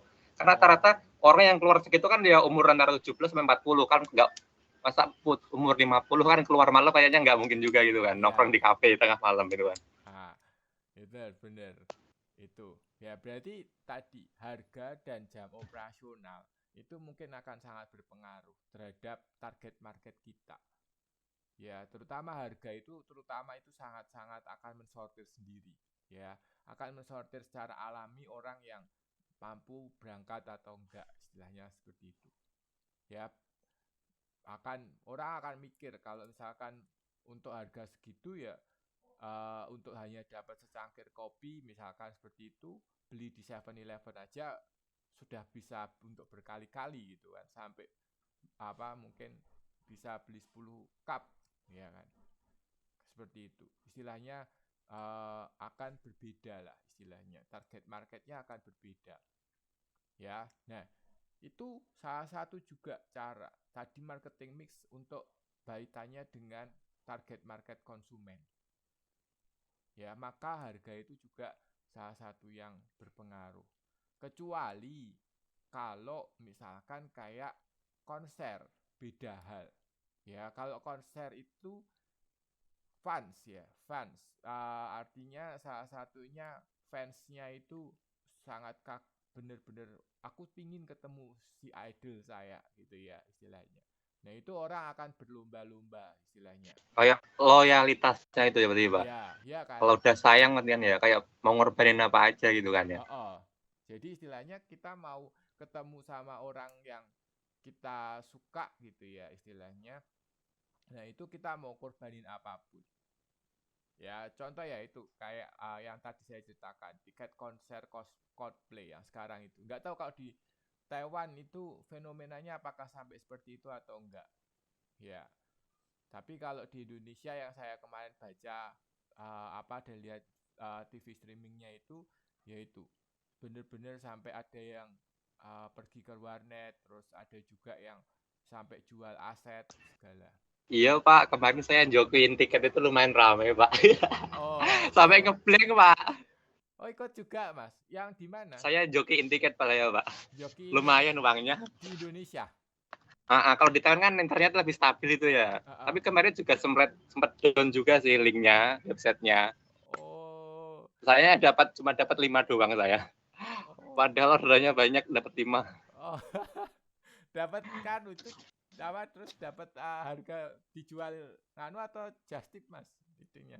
Saya sistemnya kayak kalau misalnya harga tiketnya 2 juta gitu ya, saya fee ke saya itu nanti 200.000 itu. Oh, 10% ya? Ya. Oh, kan tergantung beda tempat dulu kan beda harga juga tuh Pak. Ada yang festival, jadi, ada yang apa gitu. Jadi saya ambil keuntungannya itu nggak tiap duduk sama itu nggak bisa, ada yang berapa 8%, ada yang 10%, ada yang lebih juga sih. Soalnya rata-rata itu yang kebanyakan gempang penuh tiketnya itu rank antara 2 juta sampai 7 juta itu peminatnya banyak banget. Oh iya. Kalau yang 15 ya, jadi, kan 15 masih banyak ya? 8 ke atas itu banyak Pak, tapi nggak terlalu banyak dibanding antara 2 sampai 7 itu. Jadi saya ngambil fee-nya yang banyak di antara 2 sampai 7 juta itu. Karena kita saingannya ketat gitu ya. Butuh warnya itu butuh ekstra gitu kan. Iya, benar. Lumayan Pak. Oh, ternyata ada yang ikut juga. Nah, itu salah satunya yang sekarang lagi di Indonesia lagi rame gitu ya istilahnya, yaitu Coldplay itu. Bahkan sampai menterinya sendiri pun sampai ikut ikut komentar gitu, mau si Sandiaga itu mau pingin apa biar bisa 2 hari, ya kan? Karena Ya, memang kalau nggak dapat nanti nonton Denny Caknan aja katanya. Nonton dangdut koplo. Nah, itu ya nggak tahu ya, mungkin karena fans ya istilahnya seperti itu. Kalau saya sendiri nonton konser seperti itu kok nggak pernah ya, istilahnya kurang terlalu berminat sekali untuk lihat konser seperti itu. Terus mending kayak nonton pertunjukan tari gitu tuh atau suatu drama atau apa gitu, suka gitu. Kalau konser tuh kayak ala nonton musik itu kan dengerin musik doang ya istilahnya. Ya mungkin beda orang beda pilihan ya, tapi itu salah satunya. Oke, nah itu adalah beberapa jasa-jasa gitu ya, inovasi-inovasi dan terkait juga dengan bagaimana kaitannya dengan penawaran dan juga permintaan yang akan kita bahas berikutnya. Oke, yang service cap ada yang mau ditanyakan atau dikasih komentar lagi? Mungkin dari yang lain ada Mbak Dewi, ada Mbak Neneng, ada Mas Jaini ya. Mbak Jaini ya. Saya mau tanya, Pak. Yuk. Kan tujuannya ada service cap itu untuk menunjang penjualan kita dan membuat konsumen nyaman, dalam artian mempertimbangkan kembali produk kita gitu kan. Misalnya gini, Pak, kita kan buka usaha kafe atau restoran itu ya. Mas kan ada sediain display kayak tempat-tempat duduk, terus kayak dekorasi tuh yang nyaman. Tapi kenyataannya mereka itu rasanya cuma beli item yang harga segitu, tapi nongkrongnya lama. Otomatis orang yang mau masuk itu, udah penuh nih, nggak ada tempat lagi gitu kan. Otomatis membuat kerugian sama kita sendiri gitu kan. Mungkin ada solusi lain itu, Pak. Nah, kalau mungkin ya, aku kalau saya sendiri kalau kecuali kalau ngobrol dengan teman ataupun misalkan khusus memang benar-benar ingin ketemu sama ngobrol bahas tertentu itu bisa lama. Tapi kalau enggak ya cepat ya istilahnya. Nah, salah satu yang mungkin harus kita pertimbangkan adalah ketika kita memberi harga. Ya kan? Misalkan ya tadi mungkin tapi jangan terlalu tinggi. Misalkan kopi di Indonesia itu standar. Berarti gini, Pak, mau tanya, Pak. Berarti apa ya, penentuan HPP dari produk kita itu kayak dari display apa ya, nilai jual dari display kita juga dimasukkan ke HPP berarti ya, Pak? Iya, bisa dianggap seperti itu. Istilahnya dianggap aja. Misalkan kalau harga cup kalau orang beli kopi biasa, kalau di Indonesia itu misalkan contohnya pakai kopi kenangan gitu ya. Kopi kenangan itu kalau satu cup itu kan 20 ribuan ya, sekitar 20 ribu. Nah mungkin kalau di kafe itu mungkin karena kita juga jual display dan orang kita mau betah nyaman gitu ya, istilahnya itu bisa sampai mungkin 50 ribu atau 60 ribu gitu kan. Istilahnya kan tidak hanya beli kafe kopinya, tapi kita beli tempatnya juga. Istilahnya kan bisa seperti itu kan. Mungkin itu salah satu alternatifnya. Ya, tapi ada yang pernah tahu kasus di 7-Eleven-nya Indonesia kenapa bangkrut ya? Kalau mungkin ada yang ya itu Pak, salah satunya mungkin yang kayak sebutkannya tadi itu kan. Belinya cuma botol minum satu tapi wifi-nya itu sampai berapa jam itu kan. Atau bisa juga Mas, mungkin saya nggak tahu apakah ini berhasil atau enggak ya. Wifi-nya itu kita waktuin. Ada nggak? Saya belum pernah temuin sih, tapi mungkin bisa kita atur. Jadi agak lama, terus nanti orang kalau putus gitu ya istilahnya, terus nanya lagi. Nah, nanya itu pada saat nanya kita tawarin kopinya lagi. Itu kan juga salah satu cara alternatif ya kan. Untuk orang repeat atau membeli kembali ya, salah satunya. Mungkin bisa seperti itu atau ya itu tadi ya salah satunya bisa gimana Mbak Suci? Pak boleh nggak menambahkan Pak? Boleh. Kalau misalnya apa nih yang dibilang Mas Anan tadi ya, di situ lama-lama cuma belinya kayak misalnya air putih aja atau minuman segelas tapi duduknya lama banget gitu kan. Bisa nggak dikasih kayak maksimal waktu, kayak misalnya dikasih maksimal waktu tuh kalau setengah jam atau 15 menit kayak gitu. Nah, Efisien nggak bang? Kalau misalnya kita kasih kayak maksimal waktu Berarti makan, kalau kalau di sini kan pakai apa waktu itu kayak konsepnya kayak di all you can eat gitu ya, Mbak? iya, di all you can eat. cepet-cepet gitu ya. Iya, Iya. kalau Ya, soalnya gini, Pak, budaya orang Indonesia itu suka ngobrol, suka jagong itu kan. heeh, Jadi lama itu. heeh. Orang apa daerah-daerah tertentu di Indonesia itu kan juga orangnya doyan ngopi dan ngobrol ya. Contohnya kayak di Ya, ya gimana? maaf Pak, saya mau nambahin. Heeh. Eh, itu kan ada dua orang kan, Mas Anang sama Mbak Suci kan, Mm-mm. pendapatnya kayak gitu. Kalau saya sih kayak gini Pak, pendapatnya. Oke, gimana? Eh, kafe di Indonesia yang dilengkapi kayak seperti di Taiwan, wifi kayak gitu, terus pelanggannya duduk berjam-jam itu nggak akan bisa diterapkan di Indonesia karena itu mindset masing-masing orang. Artinya kayak gini, kalau di Indonesia rata-rata orang itu cuma pengennya itu beli minumannya satu, umpamanya harganya yang murah gitu ya, anggaplah 10.000. Mm-mm. Tapi dia itu pengennya itu eh, Wifi-an. duduknya itu lama. Iya. Terus juga kan karena dari pendapatan juga Pak. Pendapatan Indonesia sama Taiwan kan berbeda Mm-mm. gitu. Harganya pun kita nggak bisa mematok umpama kayak di Taiwan nih harganya kafe yang kayak umpama kafe yang mahal gitu segini. Terus di situ kita bisa all time duduk di situ bersantai-santai menikmati Heeh. tempat duduk, AC, wifi itu bisa karena harganya kan kita udah patok lebih tinggi. Nah, Heeh. kalau di Indonesia nggak bisa, maksudnya pendapatan orang Indonesia sendiri kan eh, di bawah dari kayak misalnya kayak di Taiwan gitu Pak.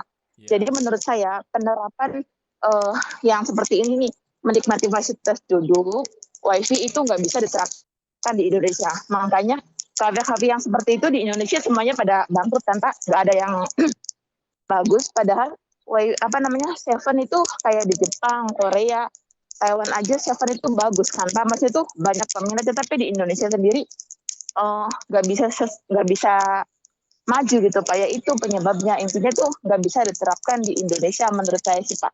Oh, iya.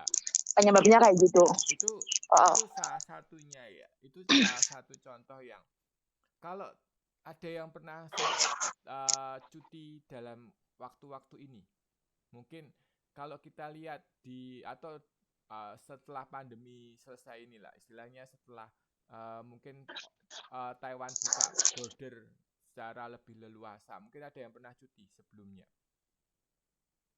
Nah, kalau kita lihat, kita bandingkan, oh iya Pak.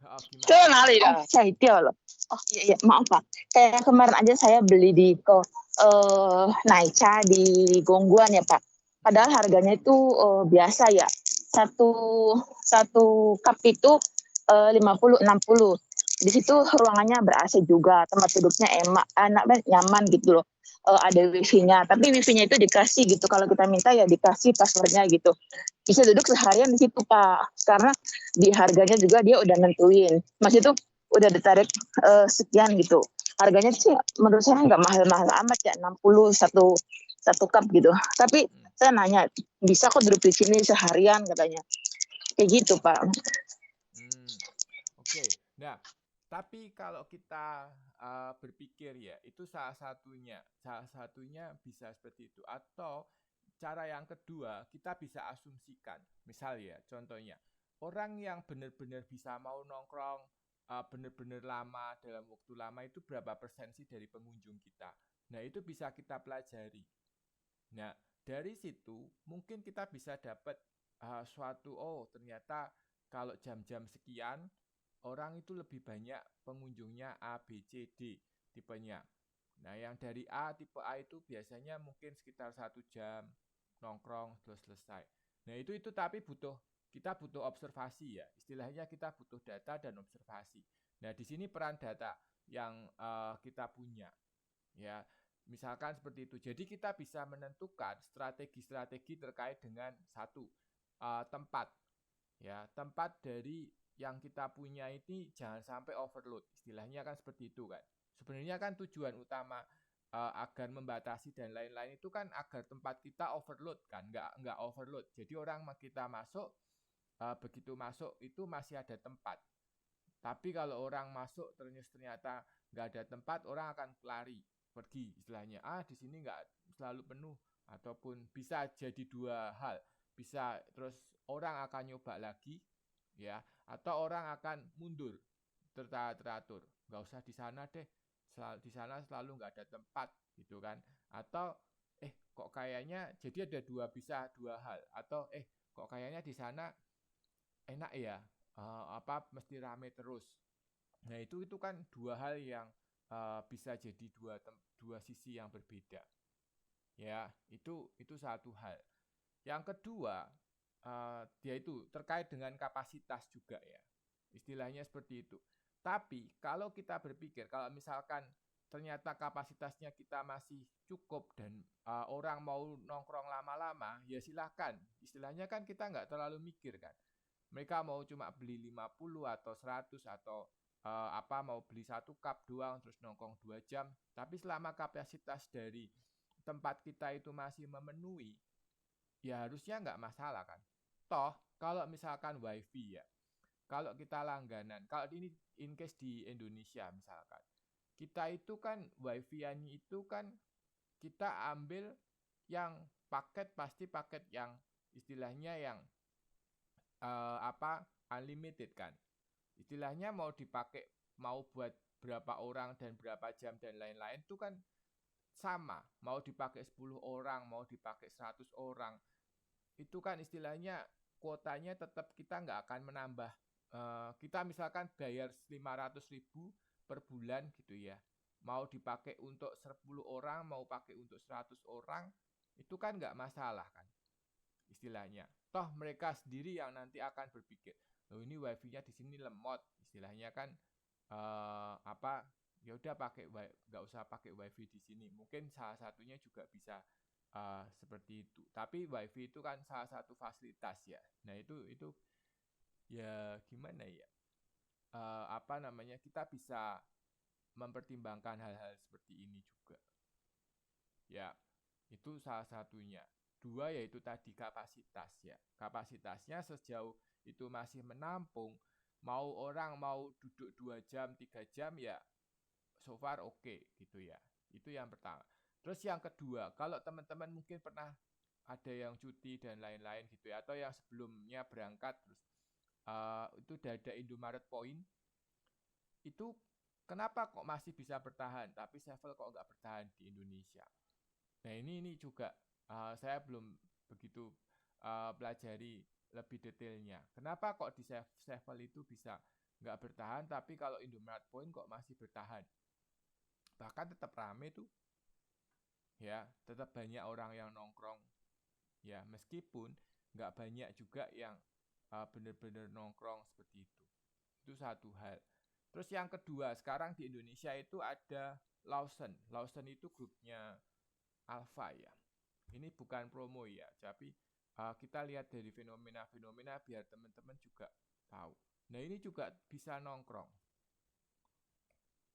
Kalau ada yang pernah tahu, ya ini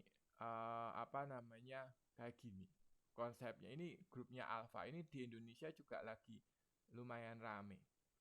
Ini juga jualan makanan loh nih, makanan juga. Ya ini 20.000, 23.000 makanan Koreaan.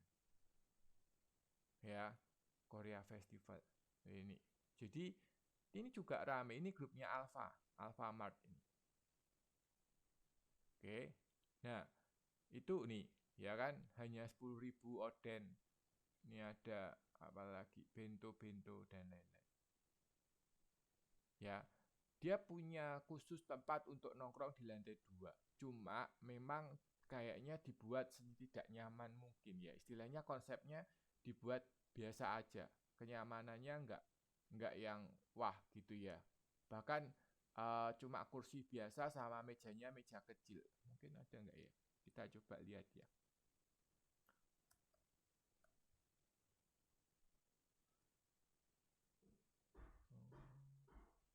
Lawson itu bukan salah satu produk Jepang ya, Pak?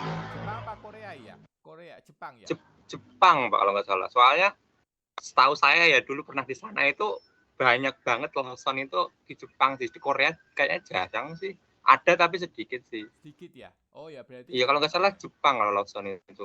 Kurang lebih konsepnya sama kayak Family Seven sama. Seven ya. Nah itu tapi apa cukup rame loh itu. Itu salah satunya. Nah ini kan dia jualan macam-macam kayak gini. Sama sih kayak 7-Eleven-nya Taiwan. Bahkan Indomaret tuh sekarang juga jualan apa namanya jualan fresh food kayak gini-gini juga gitu ya. Fast food ya Pak. Ya, fast food, fresh food atau ya seperti Iya. itu. Ya, istilahnya seperti itu. Ya kan? Nah, ini itu harganya berapa? 12.000, 15.000. Ya kan? Ini yang gorengan-gorengannya. Terus odennya ini berapa gitu. Ya. Nah, ini konsep-konsep apa namanya?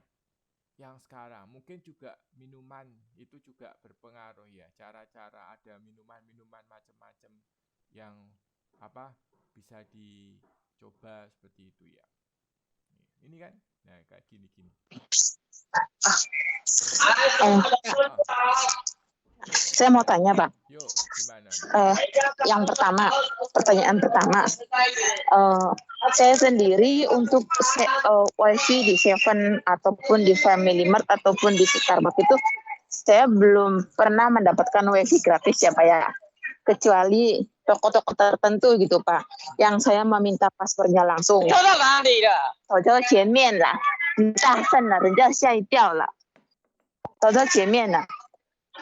Maaf ya Pak, dan aku teriak-teriak dulu.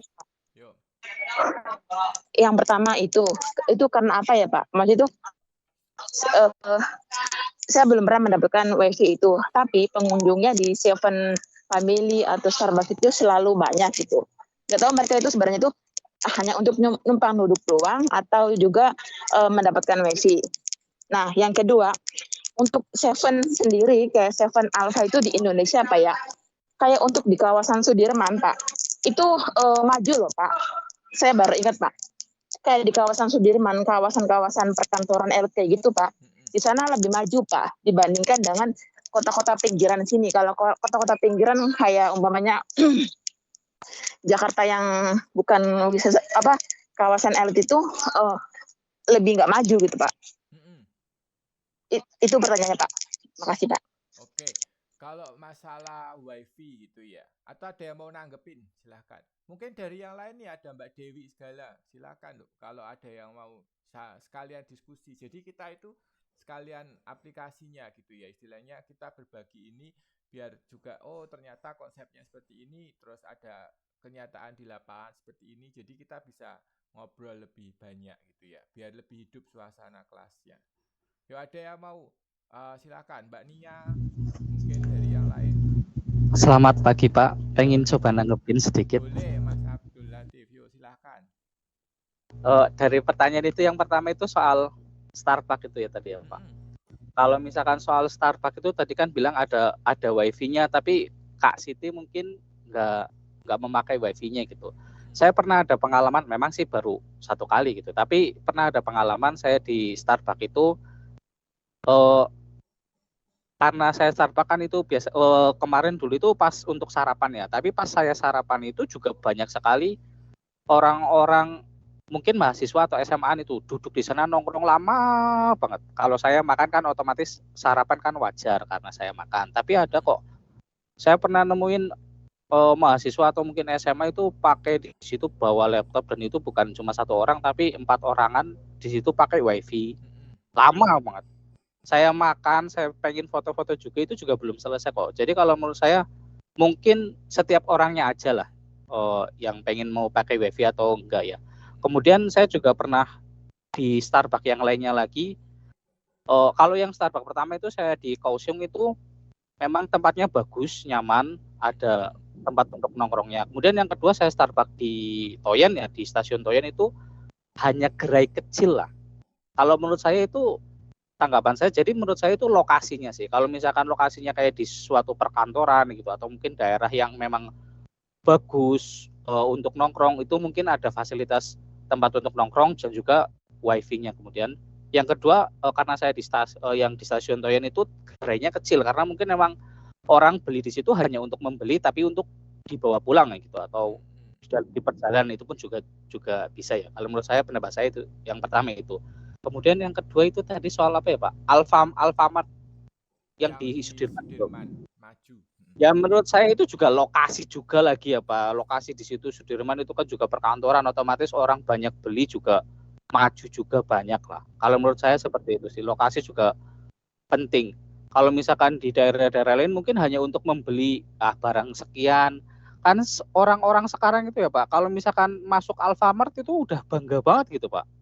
Sebenarnya sama aja produk di Alfamart sama misalkan di warung-warung biasa produknya juga sama aja. Tapi entah kenapa orang sekarang itu kayak daripada masuk Alfamart atau Alfamidi daripada ke warung yang biasa itu lebih milih ke Alfamart. Mungkin ada gengsi lebih atau gimana, saya juga kurang tahu pemikirannya. Tapi ya. Itu pun juga bisa. Jadi kalau menurut saya itu semuanya tergantung lokasi ya. Iya. Jadi menurut saya seperti itu aja Pak. Terima kasih. Oke. Ya, itu satu hal ya. Jadi lokasi yang memang satu lokasi yang sangat berpengaruh itu juga jelas ya. Kita nggak mungkin lokasi sama ruang ya, ruang yang tersedia. Biasanya itu pasti akan keterbatasan juga ya. Ruang lokasi jelas seperti yang tadi disebutkan bahwa kalau kita lihat gitu ya, bahwa kalau di Sudirman misalkan dengan di daerah pinggir itu jelas beda, karena lokasi itu pasti akan menentukan target marketnya kita ya, target konsumennya kita siapa. Itu yang pertama. Yang kedua, ketika kita berbicara lokasi ya jelaslah sekarang kalau misalkan terkait juga dengan kebutuhan kan pasti toh. Misal ya, kalau misalkan orang jutek nih di kantor gitu ya, istilahnya bosen di kantor, terus pengen cari suasana kerja baru, istilahnya bosen nih di sini, yuk kita kerja tapi di kafe misalkan. Kan ada beberapa sekarang yang bisa seperti itu ya. Istilahnya kerja dimanapun bisa asalkan deadline-nya bisa terpenuhi gitu kan. Nah itu kan tentu akan membuat kebutuhan akan itu meningkat kan, seperti itu istilahnya, itu salah satunya. Terus yang kedua terkait dengan wifi, itu kan sebenarnya udah fasilitas ya. Fasilitas ini tergantung orang apakah mau minta atau enggak, ya silakan, kalau minta dikasih, kalau enggak ya enggak apa-apa gitu kan. Bukan kita harus menawarkan mau pakai wifi atau enggak, tapi konsumennya yang lebih inisiatif untuk mau pakai atau enggak, silahkan. Kita sudah ada fasilitasnya. Ya itu salah satu hal yang maaf Pak, memotong sebentar Pak. Yuk, silakan. Kalau untuk kasus Starbucks sendiri ya, kalau menurut pendapat saya, kenapa mereka yang Starbucks itu asalnya nggak minta wifi ya? Asalnya lebih nongkrong tapi asalnya nggak gunain wifi. Mungkin kayak Bas itu tadi harus minta dulu kalau mau pakai kan. Karena menurut saya tujuan mereka ke Starbucks itu bukan untuk wifi-an, dalam artian mereka itu ingin menikmati dari displaynya itu. Karena kebanyakan mereka itu datang ke Starbucks untuk apa? Ngobrol, nongkrong, jalan tugas. Sedangkan kita tahu sendiri kalau koneksi internet di Taiwan itu murah terus tercepat itu. Buat apa kita pakai wifi kalau kita udah punya internet sendiri gitu kan? Tahu sendiri satu wifi usernya banyak, otomatis lambat. Sedangkan kita punya sendiri itu. Itu satu hal ya. Jadi tergantung konsumen lah istilahnya ya. Terus kayak yang tadi masalah 7-Eleven yang di Sudirman sama di Jakarta pinggiran ya. Kalau menurut saya itu kayak waktu dan daya beli sih. Misalnya gini, orang yang di wilayah perkantoran memiliki waktu terbatas. Misalnya di dekat kantor itu ada 7. Dia mau beli nih, adanya barang cuma di situ doang. Tapi di samping-samping itu nggak ada kasarnya market lain, ya otomatis dia mau nggak mau belinya di situ. Sedangkan di Jakarta pinggiran, misalnya ada toko kelontong, ada 7 juga, harganya bersaing nih. Sedangkan daya belinya kan otomatis yang Jakarta, yang di Sudirman sama Jakarta pinggiran beda juga daya belinya. Beda harga dikit otomatis gue ke toko kelontong aja nih, harganya beda, sama juga barangnya gitu kan. Iya. Kalau menurut saya kayak waktunya juga, karena orang di kantor masih nggak ada waktu buat pertimbangan sana sini, langsung gitu aja lah gitu. Kalau mungkin di ketinggian kayak lokasi juga, benar katakan Mas Latif tadi, sama daya beli juga, karena daya beli orang yang di kantoran sama enggak itu kan pasti ada pikir-pikir dulu kan kalau yang enggak di kantoran kan sarannya bisa pertimbangan sana sini itu kan. Makanya kayak mengapa yang di Sudirman itu lebih ramai daripada yang di pinggiran itu. Ya, itu. Jadi memang hal itu ya istilahnya tadi gitu ya. Dan juga tren pergeseran tren konsumen. Istilahnya tadi juga disebutkan bahwa kenapa orang sekarang lebih suka pada beli di Alfa atau Indomaret gitulah istilahnya daripada di toko tetangga. Tapi satu hal, kalau di toko tetangga kita bisa ngutang. Kalau apa istilahnya kalau di Indomaret sama Alfamart kita nggak bisa ngutang, ya kan? Nah itu satu hal ya, istilahnya cuma satu yang bisa kita lihat dari tren-tren pergeseran itu. Nah kalau kita lihat lagi, saya sebenarnya juga sudah siapkan beberapa yang keunikan gitu ya. Nah keunikan yang ada kalau kita lihat desain, dari desain juga beberapa kalau kita lihat di Taiwan gitu ya, mereka membuat suatu yang lucu-lucu atau yang unik gitu ya. Nah, ini ada beberapa yang bisa kita temui, misalkan ya Seven ataupun yang lainnya didesain dengan suasana yang menarik istilahnya. Ya. Nah, ini ada beberapa ini di Taiwan, ya, salah satunya. Dan ini kan juga akan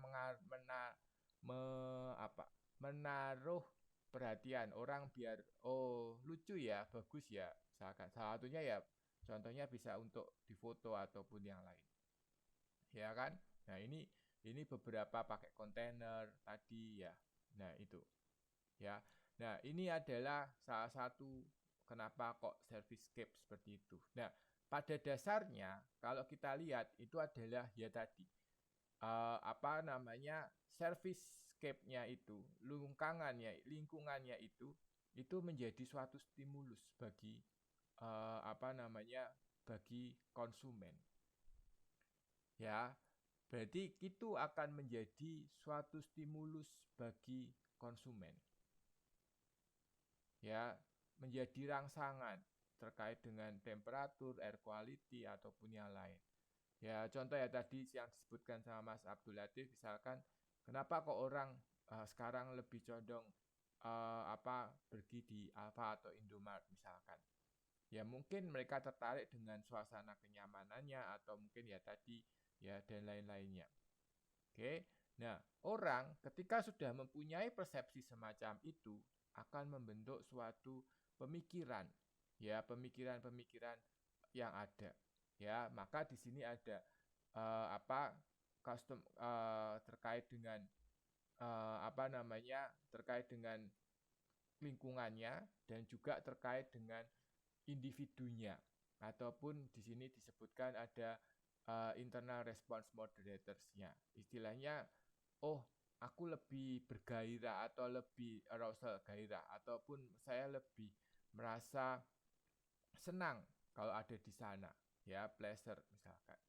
Ya, emosi istilahnya dan juga mungkin membangun suatu ikatan. Nah, ini beberapa yang bisa dilakukan. Akhirnya orang mungkin akan membeli ke sana. Ya, responsnya atau ada intensi untuk ke sana. Ya, atau orang akan punya keinginan untuk beli di sana. Oke. Atau percaya, membangun suatu kepercayaan. Aku yakin kalau harga di sana mendapat lebih murah daripada harga di tempat yang lain. Misal ya. Maka kadang kan kalau kita lihat ada beberapa barang-barang, mungkin kalau kita pernah tahu mungkin ada beberapa strategi yang bisa digunakan oleh orang untuk membangun persepsi bahwa di sana lebih murah. Salah satunya adalah membuat murah barang-barang yang sangat diperlukan oleh orang atau benar-benar diperlukan tiap harinya. Misalkan beras misalnya, beras kalau di Indonesia misalkan. Di sana dibuat menjadi lebih murah sedikit selisihnya daripada harga di warung misalkan. Ya, akhirnya orang mempersepsikan bahwa semua barang di toko convenience store itu lebih murah daripada di warung. Padahal kalau kita telisik satu-satu, mungkin ada beberapa barang yang lebih mahal.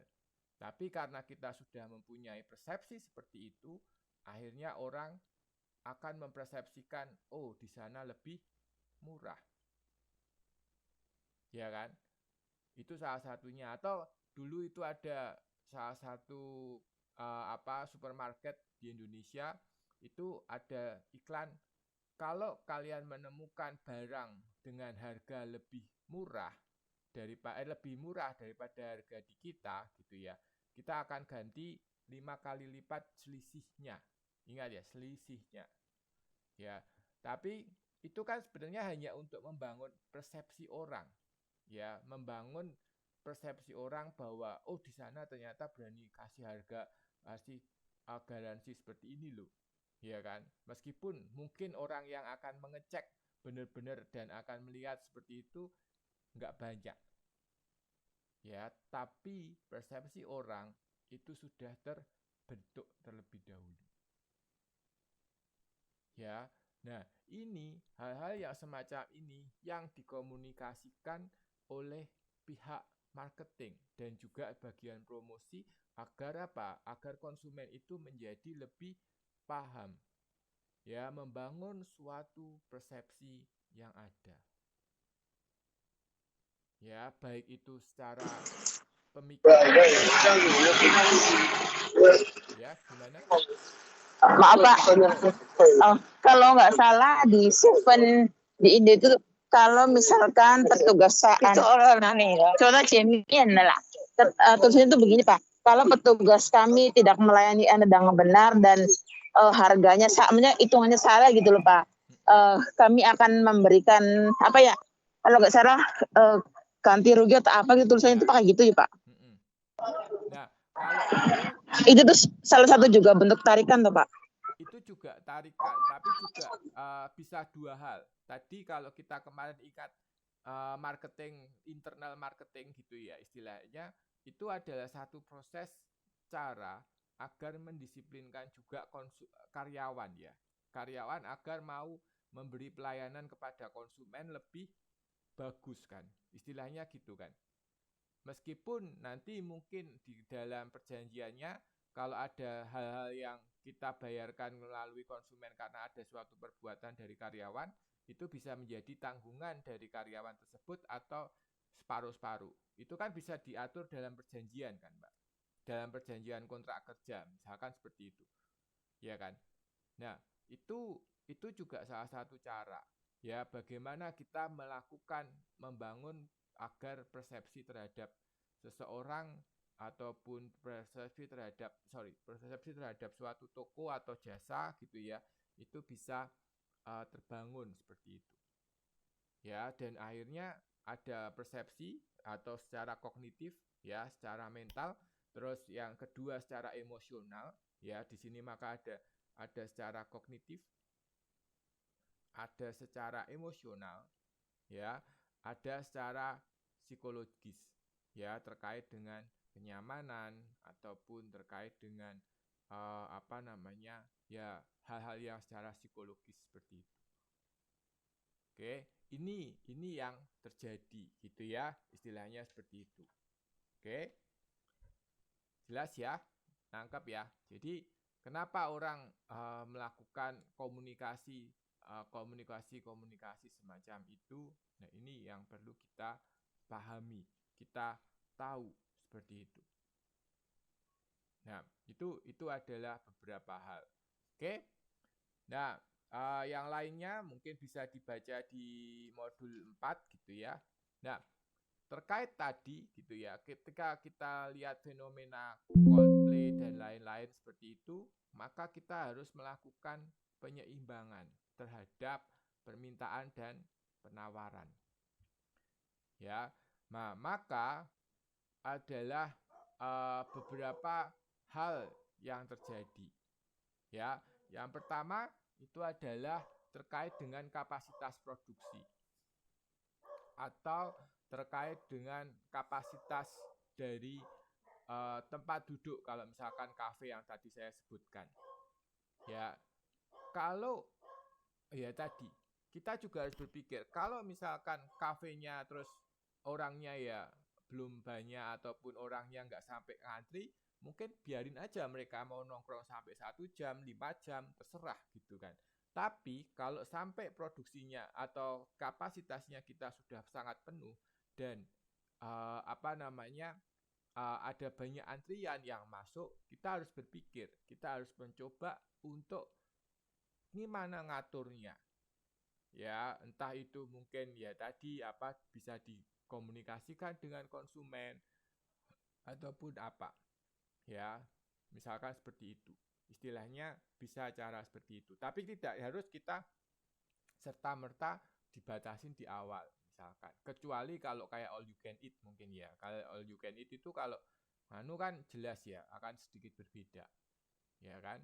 Bahkan kalau kita lihat di YouTube ataupun di TikTok ya, itu ada challenge kan. Ada beberapa orang yang bikin konten, kalau aku makan 1 harian di McD terus gitu, makan habis berapa ya gitu kan. Istilahnya kan berarti kan itu dipersepsikan bahwa dia akan berada di McD selama 1 hari. Ya kan, nongkrong terus di McD. Istilahnya kan seperti itu. Ya kan. Tapi kalau dia kapasitas tempat duduknya masih cukup, ya why not gitu kan. Istilahnya kan seperti itu. Ya. Nah, maka itu adalah bagaimana kita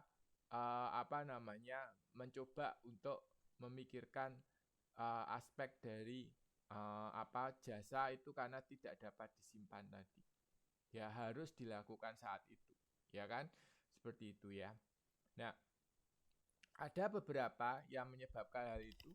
Yang pertama itu adalah tingkat permintaan melebihi dari kapasitas maksimum ya atau excess demand.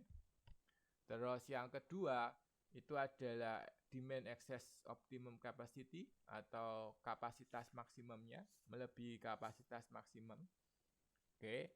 Terus yang berikutnya itu adalah demand and supply are balanced, ya artinya seimbang dan di level optimum, serta yang berikutnya adalah kelebihan penawaran.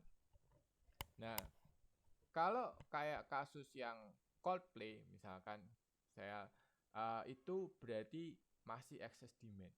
Artinya apa? Saking tingginya permintaan. Oke, saking tingginya permintaan melebihi kapasitas maksimum. Ya, kapasitasnya misalkan kapasitas tempat duduknya hanya 100.000 orang misalkan ya. Oke, nah di situ melebihi kapasitasnya. Melebihi dari 100.000 orang. Oke, akhirnya ya tadi ada antrian tunggu. Oke, nah terus berikutnya kalau ternyata misalkan melebihi kapasitas optimum. Ya, misalkan seperti ini. Oke, dulu kereta api ya. Kereta api tiap gerbong itu misalkan katakan kapasitasnya sekitar 60 ya, tapi kita bisa isi lebih dari itu. Yaitu misalkan kita kasih 80. Yang lain gimana? Duduk di selasar kalau dulu. Ya, atau bahkan bisa melebihi sampai lebih dari itu. Misalkan lebih dari 80 bisa sampai 100. Yang lain kemana? Ada yang beberapa sampai duduk di luar-luar.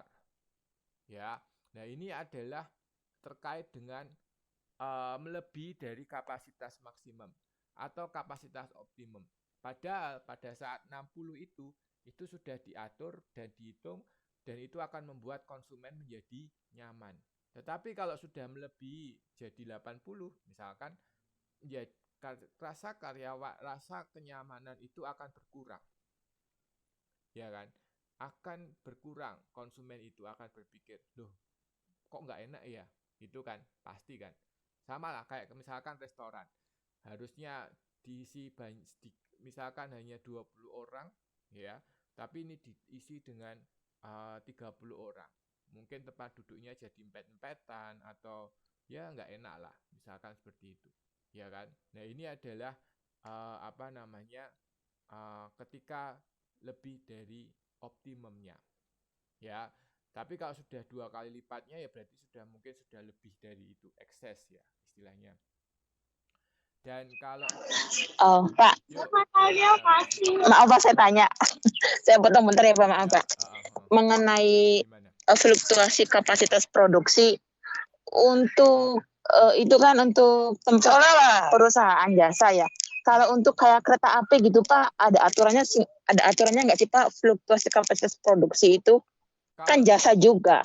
nah kalau Maksudnya yang kayak gimana? kayak kereta api MRT di Taiwan aja kan kadang kan sampai penuh berdesek-desekan. Coba lah, halah, coba lah, woman coba lah, coba lah. Halah. Oh, terus kayak kereta api di Indonesia juga kan Pak, apalagi kalau jam kerja itu penuhnya minta ampun. Itu ada aturannya nggak sih Pak tentang fluktuasi kapasitas produksi ini? Oke. Nah, kalau yang saya tahu gitu ya istilahnya, itu yang pertama kalau di Indonesia dan di Taiwan pun juga sama berlaku. Itu kalau kereta jarak jauh, ya kereta jarak jauh atau antar kota, itu ada kapasitasnya ya sesuai dengan tempat duduk, ya kan? Tapi kalau kayak KRL atau MRT itu kan kereta dalam kota ya, istilahnya hanya di dalam kota dan muternya ya di situ-situ aja. Nah itu sepertinya apa namanya tidak bisa dikontrol terlalu ketat karena orang itu akan apa namanya kapasitasnya keluar masuknya dan lain-lain itu akan tapi sejauh ini mungkin bisa jadi kalau misalkan itu melebihi atau permintaannya lebih banyak itu biasanya rute perjalanannya jadi lebih cepat istilahnya jarak antar kereta itu lebih cepat heading atau head on ya pokoknya seperti itu antar kereta itu lebih cepat maka itu juga diterapkan di MRT di Taiwan ya terutama di jam-jam sibuk dan jalur-jalur yang uh, banyak orang di situ sangat mobile ya istilahnya seperti itu mereka sudah punya data dan mereka sudah punya strategi untuk itu istilahnya seperti itu jadi jarak antar kereta itu akan mereka pertimbangkan kalau misalkan jam di luar jam kerja misalkan jam 10 atau jam 11 ya jam 10 siang sampai jam mungkin sampai jam 4 sore itu jarak antar kereta bisa 10 menitan atau mungkin jarak antar kereta bisa 15 menit atau 8 menit atau berapa tapi ketika jam-jam sibuk bisa jadi cuma 5 menit atau 2 menit atau 3 menit nah ini yang bisa dilakukan salah satunya ya untuk apa biar mobilitasnya lancar yang pertama terus yang kedua konsumennya juga selalu terangkut nah itu caranya ya jadi bisa dilakukan seperti itu terus kalau untuk kereta api seperti itu tarif itu sudah diatur oleh pemerintah ya tidak sudah kalau di Indonesia itu ada batas-batasannya batas atas sama batas bawah sepertinya ya itu sudah ada diatur oleh Kementerian Perhubungan jadi ada kaitannya dengan itu ya meskipun sebenarnya KAI itu kan PT ya dalam artian swasta BUMN ya kan nah apa namanya tapi tetap kalau untuk tarif itu ada batasan atas dan batas bawah terus pesawat pun juga sama ada batasannya ada batas atas batas bawah sepertinya ada kalau nggak salah ya tapi kalau kereta api itu jelas ada kalau pesawat itu sepertinya juga diatur oleh pemerintah batasannya berapa itu ada tarif-tarifnya harus disesuaikan dan lain-lain itu ada oke itu ya maka tapi mereka boleh untuk mengambil kebijakan oke batas asal tidak melebihi batasan itu seperti itu oke ya nah itu adalah salah satunya nah maka kalau kita lihat seperti itu maka di sini ada prosesnya ya ada demand excess atau di sini ya terus ada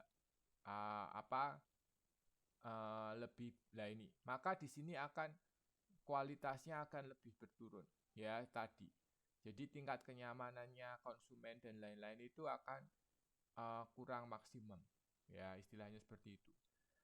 Terus kalau apa bisnis ini kalau misalkan demand exceeds the capacity tapi terlalu banyak, aksesnya juga akan close. Karena apa?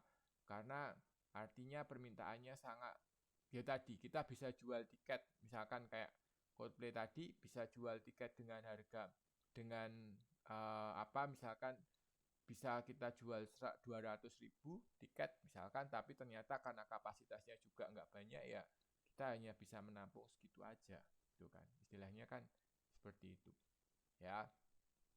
Oke, nah kalau di dalam modul di halaman 5 berapa ini, nah itu disebutkan juga bahwa apa namanya, kalau misalkan kondisi permintaan dan penawarannya itu ya permintaan tinggi yang biasanya dapat dipenuhi dengan tanpa adanya keterlambatan, ya maka di sini ada apa di dalam PLN penyedia jasa internet dan dinas kebakaran gitu ya.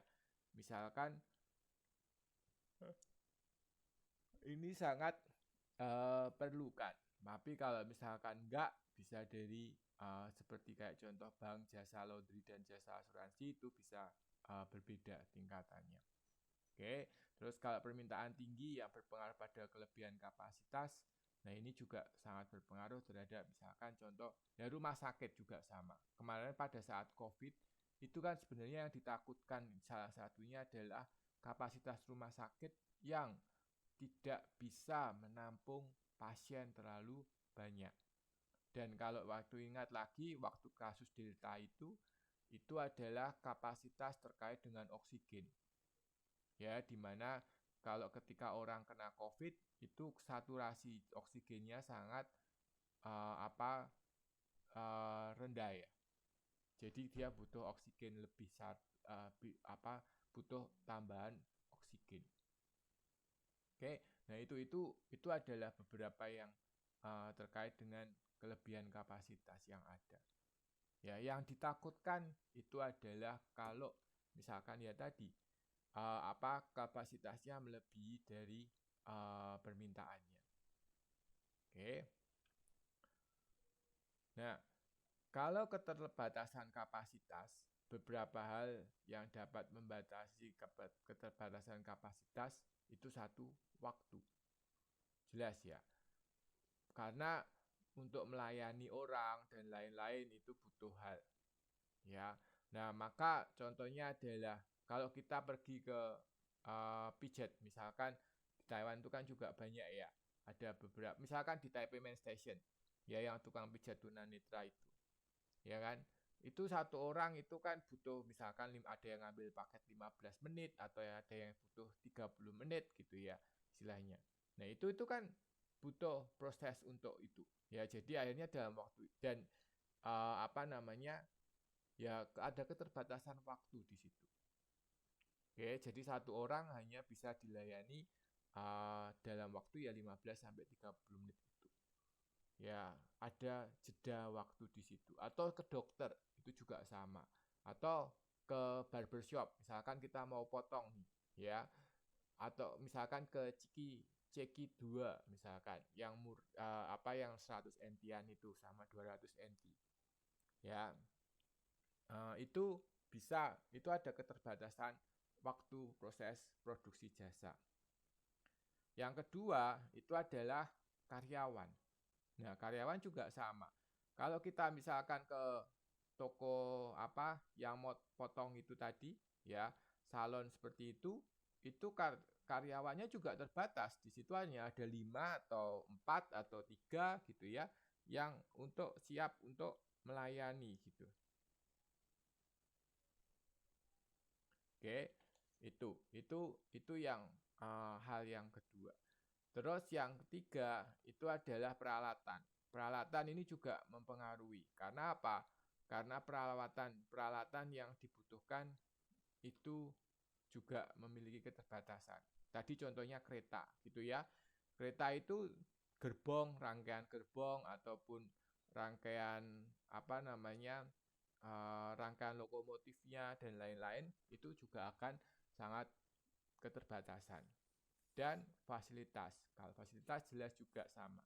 Hotel, ya keterbatasan juga. Misalkan satu hotel itu bisa 100 kamar atau mungkin hanya 80 atau 90 gitu ya.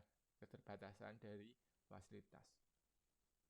Oke, itu. Jadi ada beberapa hal yang membuat keterbatasan-keterbatasan yang ada. Nah, sekarang kalau kita lihat gitu ya dari pola-pola permintaan, oke. Nah, maka di sini ada karakteristik pola-pola permintaan yang ada. Permintaan yang bersifat musiman, ya. Maka contohnya bisa misalkan permintaan kalau di Taiwan yang musiman itu permintaan apa ya? Oh, misalkan jaket winter lah. Ya, misalkan contohnya. Itu jelas kan. Kalau pas winter aja yang butuhkan. Ya, jadi permintaannya akan tinggi. Kaos kaki misalkan. Tapi kalau pas permintaan saya jadi ingat tukang AC di Taiwan, jasa servis AC di Taiwan. Itu kalau misalkan pas summer, ya, itu permintaannya sangat tinggi. Ya, jadi untuk membenerin AC itu sangat susah waktu permintaan di Taiwan waktu summer misalkan. Oke, ya itu satu hal yang ada. Tapi kalau winter ya mungkin agak berkurang. Ya karena penggunaan elektronik di Taiwan kalau pas summer itu kan lebih tinggi ya untuk AC dan lain-lain, sepertinya seperti itu. Oke, terus cycles ya, predictive cycles. Itu artinya adalah siklus yang dapat diprediksi contohnya. Oke, maka contohnya ini saya ambil misalkan KFC yang ada di NTHU depan kampus itu. Oke, nah ini misalkan jam-jamnya sudah kelihatan, ya kan? Jam segini. Oke, tapi kalau ini yang kedua ada di sini, selisih di sini. Ya kan? Kalau kita lihat ini puncaknya di sini, tapi di sini kosong. Sangat paling rendah. Di titik jam 3 ini titik yang paling rendah, paling sepi. Ya, tapi kalau kita lihat dari Google seperti itu, ya beda-beda tiap harinya.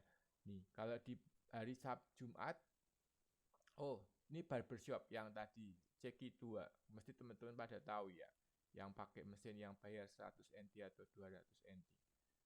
Nah, ternyata permintaan orang yang masuk hari Jumat itu rame kalau saat malam, ya kan, sepi di sini. Tapi kalau Kamis itu sepi dari pagi sampai siang. Malam baru rame. Malam pun sangat tinggi di sini. Ya, ini salah satunya di Hsinchu. Ya, jadi ada permintaan posisi atau kondisi-kondisi tertentu. Oke, itu yang satu hal. Jadi makanya kita ada pola permintaan yang tidak dapat diprediksi, ada juga yang segmentasi yang pasar juga akan membantu memprediksi bagaimana dan sifatnya yang random. Oke, nah itu adalah pola-pola yang terjadi di sini. Kalau kita lihat di Google, itu ada beberapa yang bisa kita lihat dari situ. Ya, bisa kita pelajari di sini.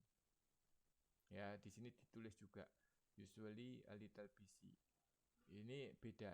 Usually as busy as it get. Artinya lebih sibuk. Oke, itu ya.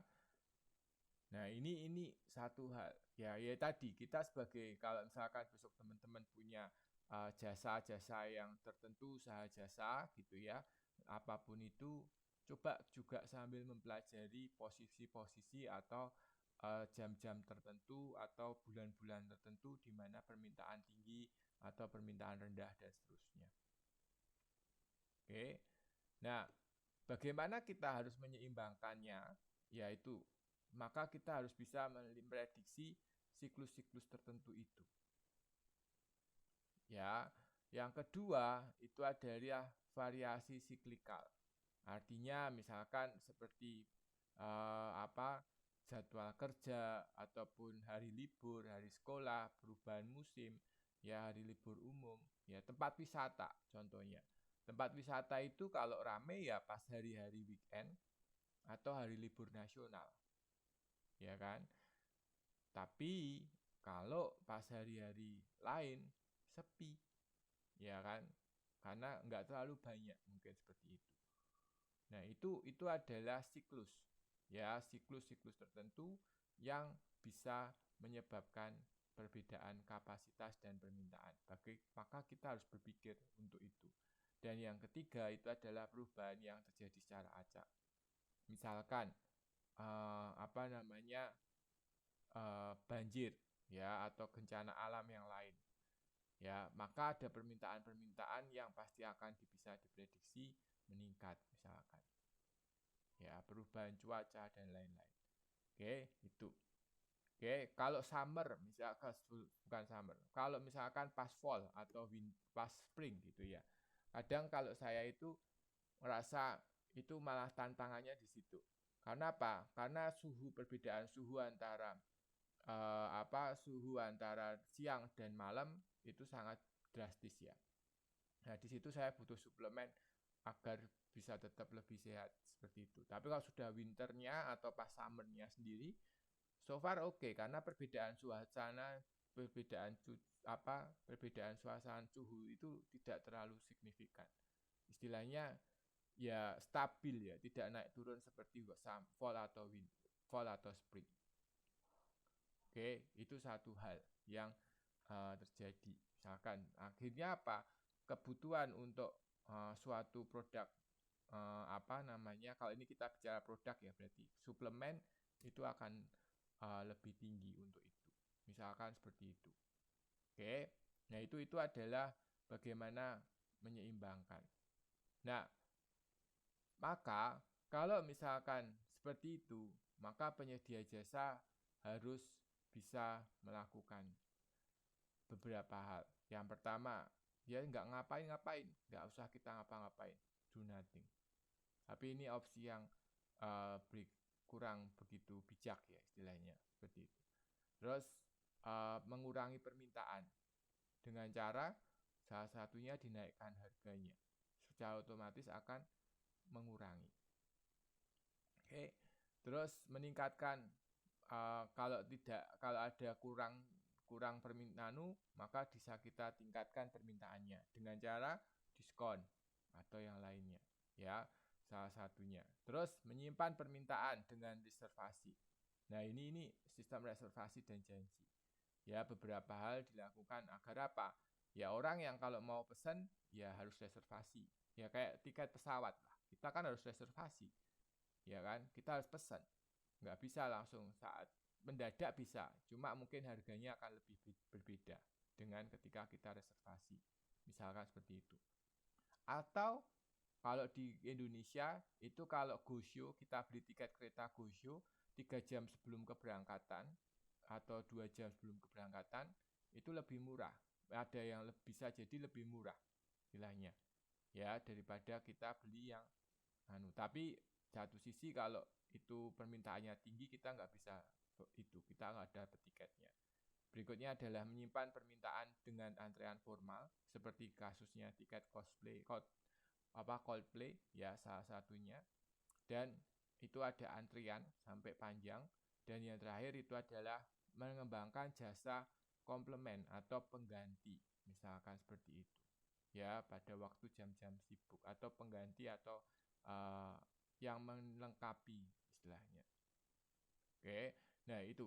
Jadi maka kita sebagai penyedia jasa kita harus bisa melakukan strategi-strategi yang bisa untuk mendukung pelaksanaan dan memuaskan konsumen seperti itu. Oke, sampai sini ada yang mau ditanyakan dulu?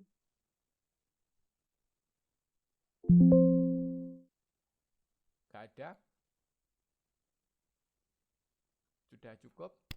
Sudah jam 11 ya. Oke, kalau tidak ada, jangan lupa gitu ya. Saya akhiri dulu sampai hari ini, sampai ini dulu. Minggu depan kita lanjutkan lagi dengan diskusi-diskusi lainnya ya. Dan jangan lupa untuk tugas 2-nya gitu ya, dikerjakan. Terus dikumpulkan minggu depan sebelum sebelum jam hari Senin gitu ya. Seperti itu. Oke. Terima kasih semuanya untuk diskusi hari ini ya, terkait dengan beberapa museum ya, ada juga internet, wifi dan kafe gitu ya, dan lain-lainnya. Cukup menarik hari ini dan semoga kita tetap bisa diskusi seperti ini selama tutorial web. Oke, itu aja dari saya. Selamat siang. Assalamualaikum warahmatullahi wabarakatuh. Selamat siang, Pak. Terima kasih, Pak. Selamat siang semuanya. Assalamualaikum. Waalaikumsalam. Selamat siang, terima kasih Pak.